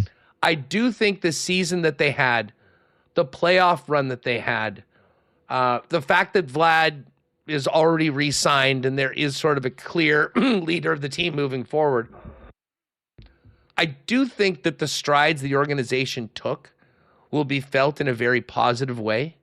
I would be surprised if they didn't have better luck attracting big name talent if they are in the mix on that. I think they probably got a better chance of keeping some of their guys. It certainly does sound like a lot of the players that may be able to leave would like to come back. And you know what? Winning an American League title and going toe-to-toe with that Dodger team the way they did, they certainly earned a whole new level of respect from, I think, everybody around baseball. But as crushing as this loss is, how much better a situation are the Toronto Blue Jays in today than they were the day before they started off the 162-game regular season? Oh, it's night and day. There's no question about it. Like, the expectations were low heading into the season. There was a lot of uncertainty. It felt like the window had either completely closed or was nearly closed. And then, like you said, they re-signed Guerrero and they have the season that they have, regardless of who's back and who's not back, whether, Bichette, Bieber, Bassett, et cetera, the team's going to look different next year. And maybe some guys who had great years this year regress a little bit. Maybe some guys who didn't have as good a years improve a little bit. I still think that the nucleus is in place for a competitive team for the foreseeable future. And as long as they continue to invest in the roster in terms of payroll, which there's no reason that they won't, they're in good shape to be a competitive team and to be in contention and right there again. And that's great. It's just, as we've seen over the years, it's just so hard to get back. And so it's just so hard to get to the World Series in the first place. Like, the Yankees have made the World Series once in the last 16 years, and they make the playoffs basically every season. It's very difficult. There's a lightning in a bottle aspect to it. And you obviously need some good breaks to go your way and some guys to step up, like Ernie Clement having a postseason record with 30 hits.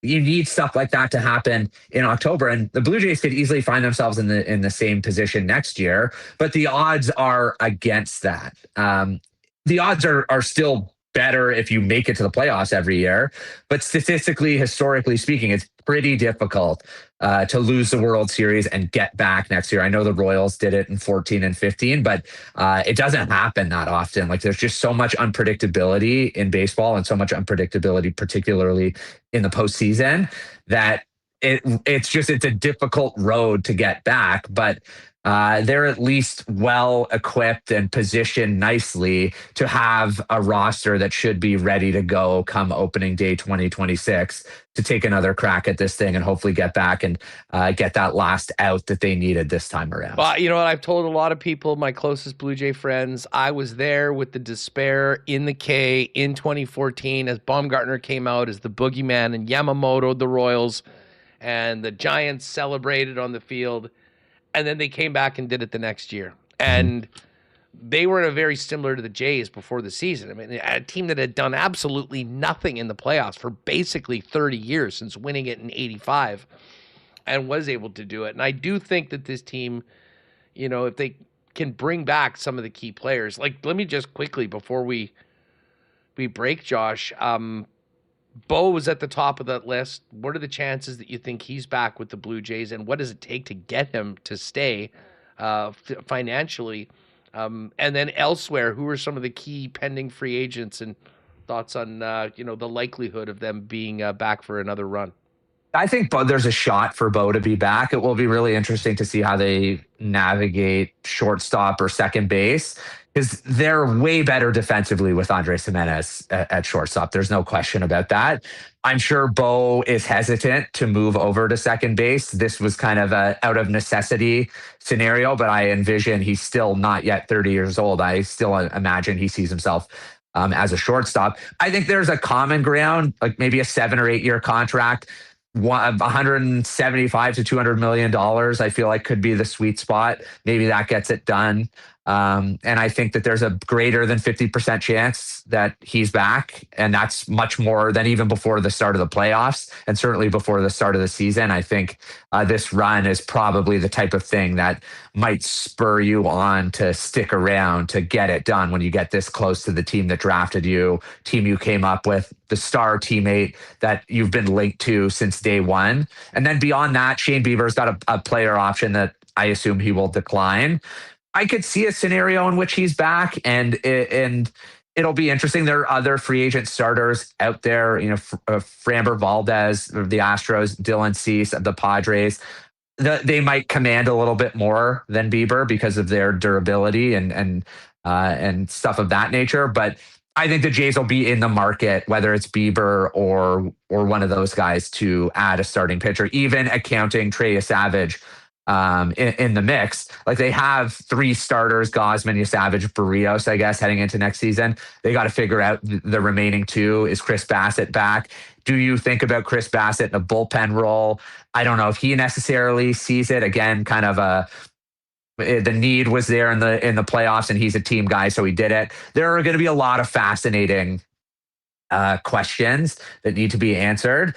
Right now, it's hard to really think about it because it's a lot of people, and myself included, haven't quite turned the page yet. And I don't know if you ever will completely turn the page from a loss like that. But once the GM meetings and the winter meetings are a month away, then you have to start to think about what the composition of the roster is going to look like for 2026 and start to really dive back in and run this thing back, I guess. Fire up the hot stove, Goldberg. We're not done yet. There's still maybe we are for a few days, but then moving forward, I'll say this. I think the Blue Jays have a hell of a lot more fans today than they had about a month ago. And I do think that, if this team will be competitive next year, which I expect them to be, I think we might see a whole nother level of just viewership and people tied into this team, throughout the season that sort of became fans during this magical run. What are you going to do now? I don't know. Honestly, where do we don't go? know. I don't know. I'm still thinking about it, to be honest. Every so often there's another thing that pops into my head about Game 7, and you kind of ride the hamster wheel of pain and misery over and over. And I assume I will get out of that vicious cycle before too long. But right now it's a hard one to shake. So I'm sure I'll get it out in some form or fashion, writing or continuing to talk about it. And then, life goes on, and you figure out what next season looks like. That's going to be the reality here moving forward. What's the next heartbreak we have to look forward to? What sporty team are going to just crush our spirits and souls, and then we come back for more over and over again? Hey, listen, thanks for everything this year. We love chatting with you here on WST. Love your work at Blue Jays Nation. And man, it was an absolutely magical ride that ended in the most cruel way possible. But I still think that, as we get a little bit more removed, we'll look back very fondly on this Blue Jays team, a real special squad that if the majority of players can come back next year, I think people are going to pick up right where they are for 162 games, and then see if they, like the Royals did in 2015, can come back and be one win better the following postseason. Yeah, let's hope so. I think that's the reality. This is the beauty of sports, and unfortunately also the curse. You keep coming back regardless of what happens. And come opening day 2026, and likely well before that, the excitement will build there. The American League pennant will be hanging, the AL East pennant will be hanging, and you'll think back about some of the fond memories, and there were plenty of them that unfolded this season. And, they'll be even more memorable if you can kind of punctuate this and have that kind of revenge narrative and come back next season even stronger and win the World Series. So here's hoping that somehow, some way, 365 days from now, we're having a much different conversation. Hit him with the follow on X at jgoldberg12 if you haven't already. Josh, stay in touch, pal. We'll do this again soon. Appreciate you as always. Anytime, Huss. Always enjoy it. Thanks so much. There's Josh Goldberg, Blue Jays Nation, with us as we sort of wrap the World Series and the events of Friday and Saturday night. Again, I keep on going back to and just being thankful that we've got such a great hockey team in this town to kind of dive in and put our focus on with the Bombers and the Jays now being done. Of course, it's going to be a couple of weeks before the Jets are back at home. Next game at home is the 18th of November against Columbus. But the game that I'm hoping you will all join us for is November 21st, Friday night, against the Carolina Hurricanes and the return of Nikolai Ehlers to Canada Life Centre. That is our next Winnipeg Sports Talk game of the month. So grab your tickets to join us in Section 316. Beautiful Friday night, post-Grey Cup, welcoming the team back at home and welcoming Nikolai Ehlers. We should have a great crew for that one, but don't wait to get your tickets. WinnipegJets.com/WST. Jump on them, grab them. Your ticket will include a beverage of your choice, and we'll get together before the game to have a little meet and greet with the WST crew, and then get up into the seats and hopefully see another win for the Winnipeg Jets. Again, November 21st, the next WST game, WinnipegJets.com/WST to join us for Nikolai Ehlers' return. One other thing that you need to do in a timely manner is get your tickets for the HSC Millionaire Lottery. Just a couple weeks left before the grand prizes are given out. And if you don't have a ticket, you won't be eligible to be Manitoba's next millionaire. A grand prize choice of your choice between one of 5 dream home packages, West St. Paul, Oak Bluff, Sage Creek, Vancouver Island. They're all worth $1.5 million. Or say, I don't need the home. What I do need is the money. $1.25 million cash is your other option. Now, you got to be in to win. So get your tickets today. HSCMillionaire.com. You can also pick them up at your local London Drugs or Red River Co-op location. And of course, it is all for a very, very important cause. Manitoba's Hospital, the Health Sciences Center, so important to our community with so many needs, as we all understand. This is one of the best ways you can to help provide world-class healthcare at Health Sciences Center through supporting the HSC Millionaire Lottery, and you might just become Manitoba's next millionaire in the process. Again, hscmillionaire.com. Do not wait to get those in. Reem, what a show it's been. We'll get to Monday Night Football and the game tonight in a minute, but Josh has been so great to us, and I know that he was right there with Ken and everyone, Pat and Jake. I mean, oh my God, there's no way I could have those guys on today. They are now they're feeling like a lot of the rest of the country is, but being at those games, being so ready to celebrate and putting so much into it, this is a loss that's just going to sting for a long time. I don't think there's any other way to put it. The emotions that you felt during that game with the lead changes and how your heart was racing watching it, on every pitch, it was incredible. It gave you a great feeling until the game ended on the broken bat double play, and you're left being like, this can't be it. This can't actually be over. It's not supposed to end this way. And it was real. It did end, and you thought the many chances they had to take the lead or hold on to the lead and win didn't quite happen that way. It was a great ride for the country house, but yes, now it's over and be looking forward. As I said at the start of the show, for the Chiefs to get their asses kicked by the Bills and that to be like a 2 on the misery index compared to the rest of the weekend was something else. I mean, the disappointment of the Bombers having the big comeback and then losing the way that they did with a few plays that you just wish went differently and what could have been possible. But I mean, this Jays run like, listen, we talk baseball throughout the year, but more that there was nothing going on in some other spots, to the point where getting into the playoffs in the postseason, like, it was the number one thing that everyone was talking about. And for it to end the way that it did is something that there will be a legend of the 2025 Jays. There'll be a lot of real positive things that come from it.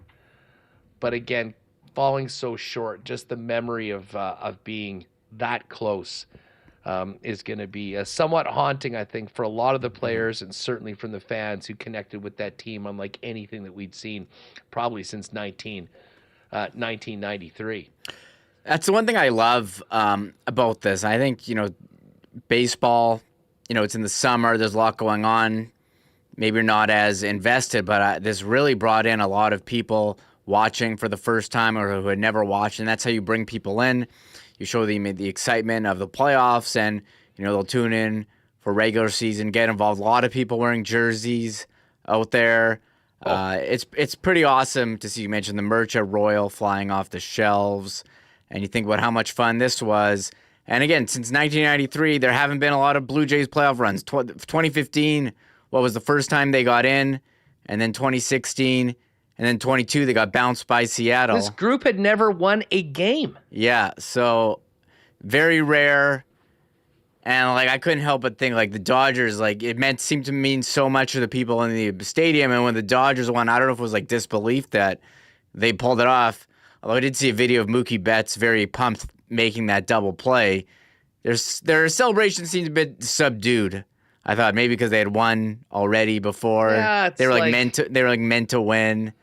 Well, and maybe they just got taken to the absolute limit, and they were somewhat in shock that it actually went that way. It was, I would be shocked after that, how close it was. This pot has, how many moments do you want to go through where it just breaks? As Josh said, riding the hamster wheel of misery. Is that what he called it? Comment. It was a great line. One thing we didn't mention, I loved, they brought in Soul Bear for the anthems on Friday. Was he good on Friday night? And Pia Toscano did the USA anthem, and she was every night for the Kings when they were in the playoffs. Big Pia fan.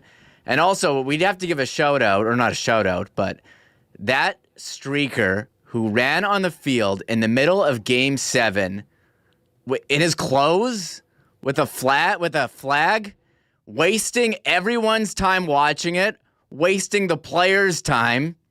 What flag was it? USA flag.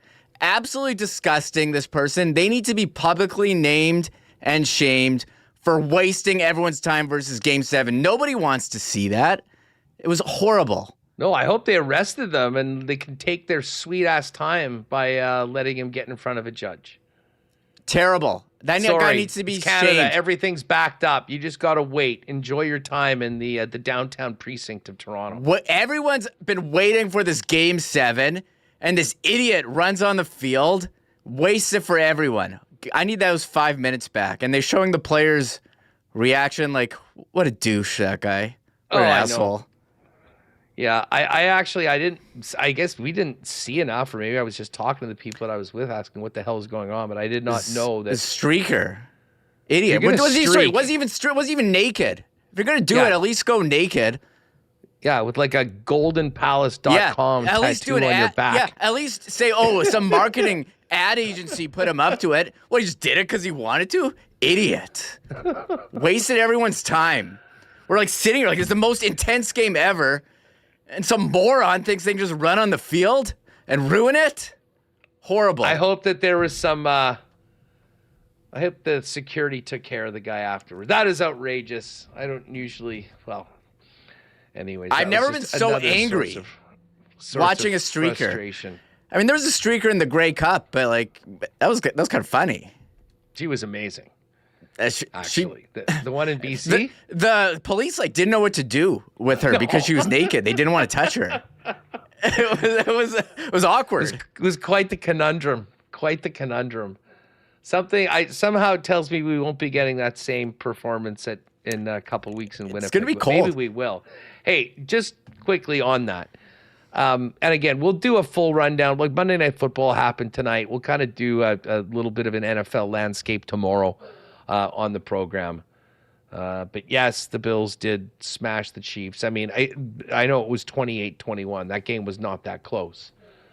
But Remo, we've got two excellent matchups, despite the Bombers not being involved for the CFL East and West Finals.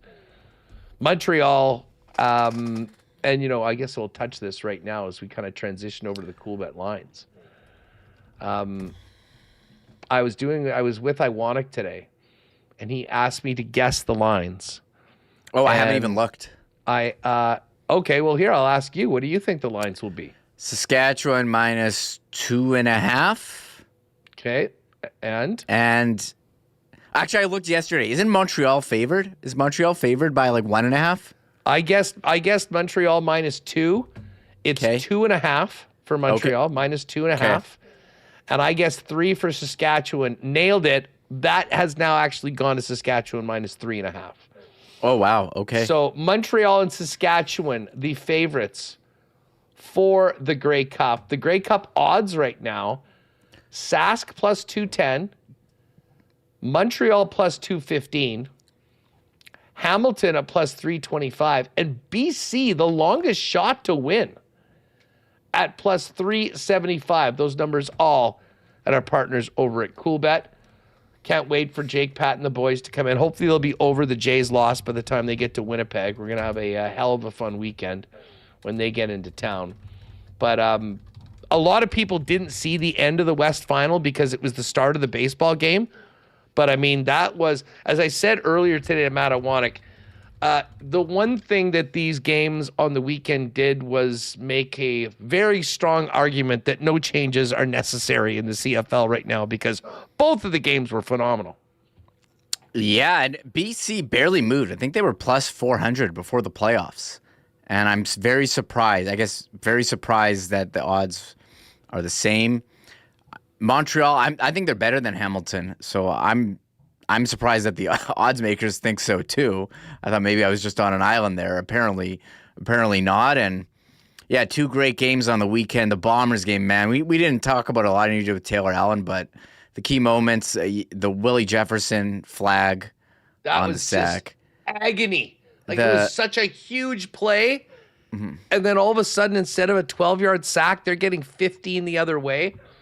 That was, I mean, maybe one of the most impactful moments of the entire game after the Bombers had gotten back into it. Well, the Oliveira fumble, devastating to their chances. It was not great, and I thought they would use him more in the pass game. Maybe I'm an idiot because I keep thinking, with Dembski out, they're gonna give him the ball. I know they were down, but at that point, the game was close, and he's been pretty good receiving, and he really didn't. And they're missing receivers. I thought they were going to use him more. In a lot of ways, it was a perfect capsule of the season. Exactly. Where, for the most part, the offense couldn't do anything and didn't look good. And then all of a sudden, when you think that they're done, they're back and looking like the team in 2021. Yes. But then, come the fourth quarter, listen, Montreal was the better team. They deserved to win. But it does not make it any less disappointing. And our Bomber conversations, and again, I don't know how much we're going to kick the corpse of this year.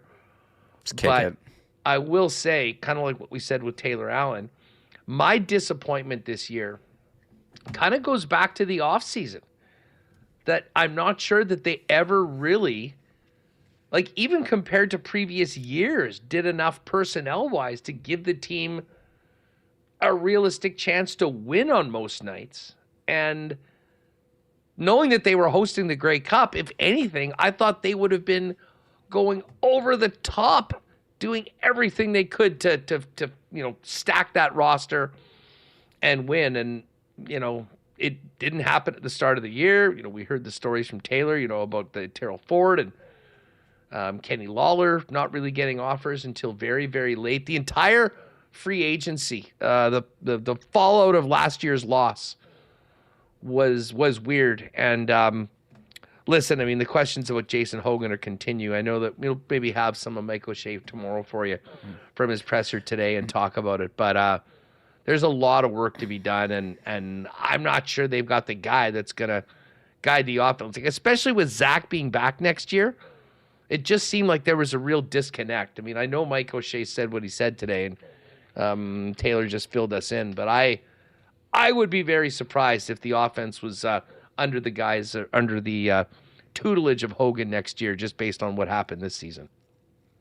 Yeah, they didn't really have the consistency. I think the O-line certainly a problem as well. But listening to Zach and his comments, he seems to think that he's capable of more than he provided. We'll see.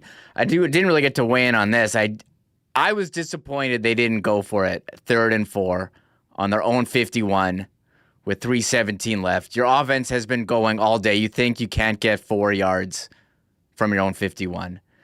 The worst, I thought it was certainly a possibility that Davis Alexander, who's never lost in the CFL, would be able to just hold on to the ball. This was their chance to win. There was to have the drive, kills the entire clock, and score. I forget what it was. Score a touchdown, and go ahead.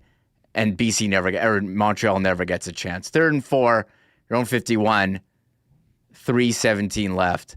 Maybe a bit too much trust in the defense. They were pretty good though. Like they had made a couple stops before that to give them that opportunity. I don't know. That maybe you had to be a bit more aggressive. I mean, the thing about it is the defense overall was not having their way against the Montreal offense. And it was a lot I would have rather had the ball and my opportunity to get the 4 points. I got a bunch of texts from a number of people, a couple people in other places around the league going, what did you think of the decision to punt there? Even if they turn over, how much time are you going to have? You're on and where are you going to be? You're on the 51, and you're giving it back to Davis Alexander, and they just ran out the clock. You didn't even get a chance. But then it's interesting hearing Zach say they didn't have plays that they were comfortable with running in key situations. So, whose problem is that? Yeah, that's... I know. I'm excited for you and Jeff on CFL 110 tomorrow to dive into this. Yeah, by the way, tomorrow at 10 a.m., we'll get into it. I know Hammer's going to have plenty to say. We will get into the 2 semifinals, but we'll also speak about the end of the Calgary season and the end of the Winnipeg season. And I don't think you could have 2 more different locker cleanout days than Winnipeg with their expectations and the season that they just had, as opposed to what Calgary was thought of coming into the year and what they were able to achieve. And man, I mean, Blue Jay fans obviously felt it coming so close. Stamps fans got to be feeling it as well. That was a heroic performance by Vernon Adams, and it just fell short on the Sean White kick to win it and walk it off. And the BC Lions, now underdogs, 3.5 points in Saskatchewan against the Riders on Saturday. CFL Super Saturday is going to go Montreal and Hamilton early, Saskatchewan, BC late. And the winners, we'll see them here in the Peg for the 112th Grey Cup on November 16th. All right, tonight we do have Monday Night Football. The Cowboys are 3-point favorites at home against the Arizona Cardinals. Remis, the total for this game is 54. And that, of course, speaks to the Cowboys' offense. Also, how bad the Cowboys' defense has been. Their defense, yeah. But I have to admit, I'm surprised it's this high with Jacoby Brissett playing. But there'll be no Kyler Murray. Brissett is in. And the team total for the Cowboys is 30. It's 25 for the Cards. I'm looking at Zonovan Knight, Bam Knight as they call him, to get a touchdown. I like the Calgary receiving or the Dallas receiving props. I think George Pickens gets 5 and hits the over on his number. I think it's 63.5. Wouldn't be surprised if it happened with CeeDee Lamb as well. I think you could probably jump on some Dak props. I don't know what to expect from the Cardinals, but I do like the Cowboys. They've got plenty up there. Exclusives for tonight. NFL. Oh, the M&F Super Boost. Oh, George Pickens to score a touchdown, plus 200. I will get in on that. It's pretty good. The Monday night barn burner, Cowboys and Cards, each to score 28 points, 3-1. CD Lamb to record 100 receiving yards, a touchdown, the Cowboys to win, plus 485. I think that's very much possible. I don't like the snooze fest with the under 53.5 and the 3.5 field goals. Although, field goals could be. There'll be a lot of points tonight. In the NHL, we got a pretty good prime game. The Penguins, who were just here, they're in Toronto to take on the Leafs. Leafs minus 182. This is the time where the Leafs have to get their act together, Reem, because they have gone through a month without getting killed for how bad they've been early on and everything else going around because no one's cared because it's been all about the Jays. The second the Jays are done now, all eyes on the Maple Leafs in the GTA, and they have not had a great start. They're going to need to get going. Vancouver's in Nashville. Preds are a slight minus 118 favorite. The Oilers minus 133 on the road against the struggling St. Louis Blues. You hate to see it. And the Blackhawks plus 135 in Seattle take on the Kraken at minus 159. Not going well for the Blues to start the season. I love it. Really rough go. Dead last. Yeah, Vancouver. I think they're getting Quinn Hughes back today in Nashville. And I guess the Seattle-Chicago certainly a game this evening. It's funny. The two teams that we've seen in Winnipeg, Penguins continuing their road trip into Toronto, and Chicago and Seattle. So I'll probably be tuned in to some of these. Edmonton, St. Louis. You know, we haven't really seen the Oilers heat up. I think they kind of do this every year, Huss, where the last 2 years you lose in Stanley Cup final. I think it's tough to ramp up. Oh yeah, they've got a the intensity hangover every year. The Oilers will be fine. I don't know if the Blues will be fine though. They've lost 7 in a row. Like the Jets may have killed the Blues. We may have. Listen, the Manitoba Miracle. We all thought, oh, the Blues, this great team. They won all their games. They did it again. They went to the playoffs and they went through. Cole Perfetti and Adam Lowry ripped the heart out of the Blues, and they have not been able to recover.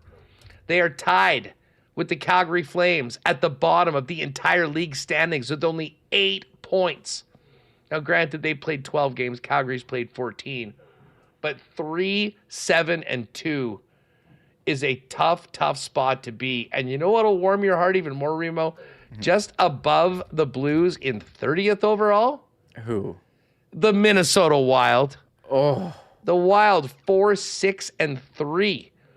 Right now, just with all the loser points, if you look at the East, there is not a single team in the East that's below 500 points percentage. Oh, that's crazy. Philly is last, and they've got 13 points in 12 games. And literally, Philly is in last at 13th. Carolina is in 5th with 14 points. You have 1, 2, 3, 4, 5, 6, 7, 8, 9, 10, 11. There's 12 teams separated by 1 point. And then 4 teams tied at 18 points. What a crazy first dozen games in the East. No one's running away. No one is out of it.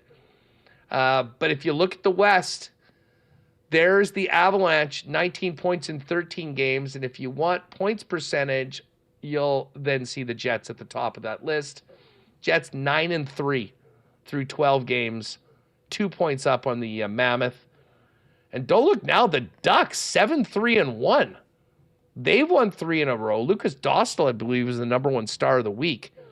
The Jets will be playing the Ducks next Sunday, I do believe. And but yeah, the teams that we love to hate, Dallas has been very mid so far. They've lost 2 in a row. They're 6-3-3. And then you've got Nashville at 5-6-2. You've got the Wild at 4-6-3.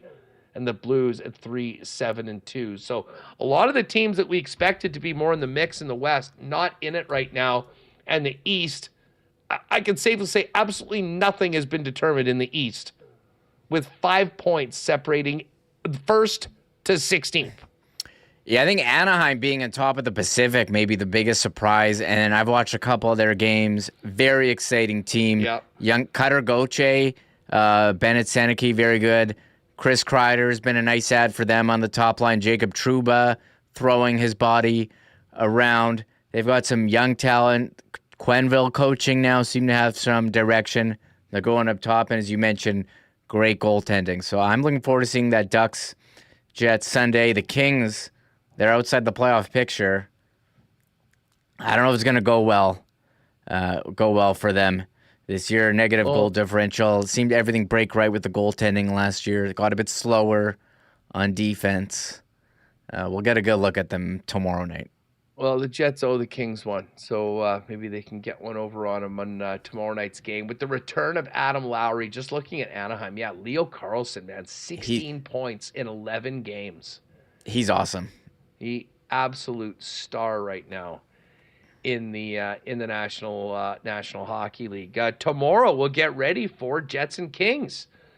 And of course, it's a late one, so we'll have plenty of time to talk about it on tomorrow's show. We'll also recap the full week in the NFL. Probably talk a little more CFL, looking ahead to the West and East finals on the weekend. And I know we spent a lot of time today on it. Wouldn't be surprised if there's still a little bit more eulogy for the Jays and the World Series. This is going to hang over people for most of the week, I think, if you were really locked in. Yeah, I should clarify. The streaker was in Game 6, not Game 7. I watched so much baseball. It all blends together. It was just one long... Like, there's a lot of stuff we didn't, spend time on. But there were some great moments. I mean, you had... how excited were you for the Bichette home run and Max Scherzer's performance? I'll say this. It was awesome. There has not been sports bars packed like this weekend. Maybe at any point. I mean, obviously Jets playoffs brings a lot of people out, but that's sort of a more local thing. I mean, I would say probably since the last few gold medal Olympic hockey games. It was so much fun to be in bars for these games. And it was basically like being at a game. I mean, it was that same communal experience, everyone cheering, everyone groaning, the excitement. And listen, it was great for business for a lot of places, which is awesome. But that just made it a lot tougher. Hey, you know what? We should finish on a positive note. Yes. Do you have that clip from the Halloween party? Oh, I just have a picture. Is there a video? Yeah, that was the video that I sent you. It's probably not up I thought it was a unfortunately. picture. I snagged the picture. No, I didn't see any video. Well, I have this. This is what I have here. Okay. There you go.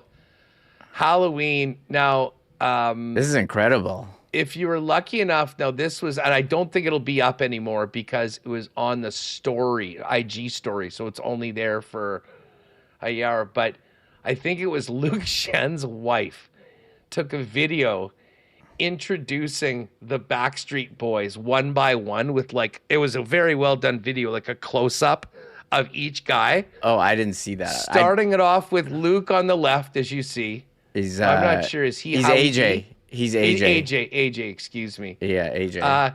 Hayden Fleury. A lot of ink on Hayden. He's Brian. He's Brian? Okay. Oh, wait, or is he Kevin? Or which one's Kevin? Because I think Howie's Pionk.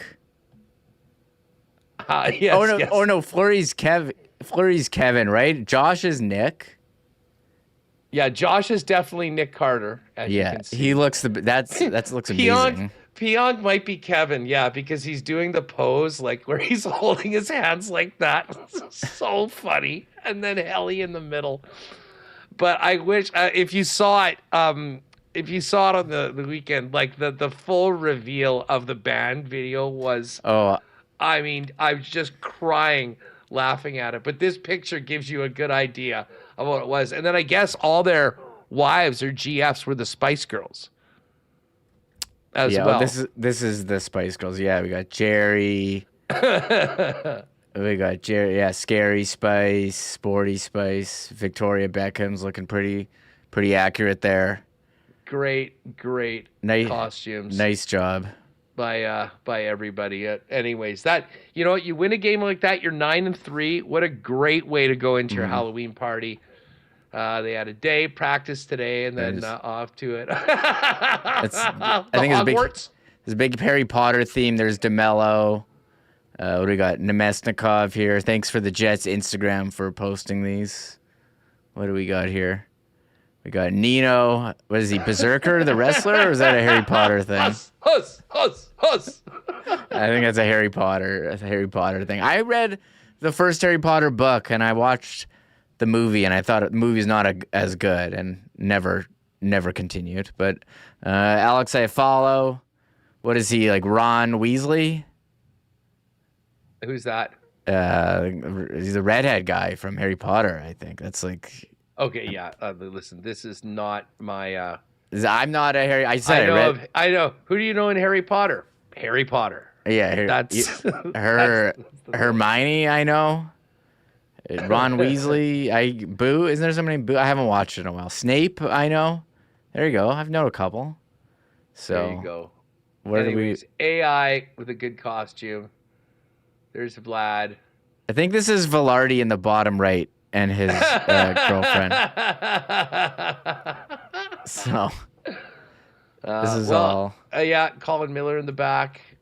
Some sort of yeah, I don't know. Is that Snape? Maybe it is. Again, I don't know who any of these people are. To me, there's Harry Potter, and I know Harry Potter and the girl from Harry Potter. That is about it. Oh, that's Weasley. That's what they say. Ron that's Weasley. what I thought. Okay, well, these are all from the Jets. I think that's Velarde. These are all from the Jets Instagram, so they did a great job sharing these. So shout out to the Jets.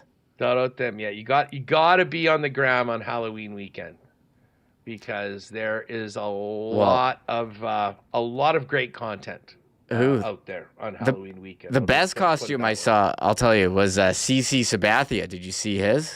No. He was the guy from Total Recall with the baby that pops out of his stomach.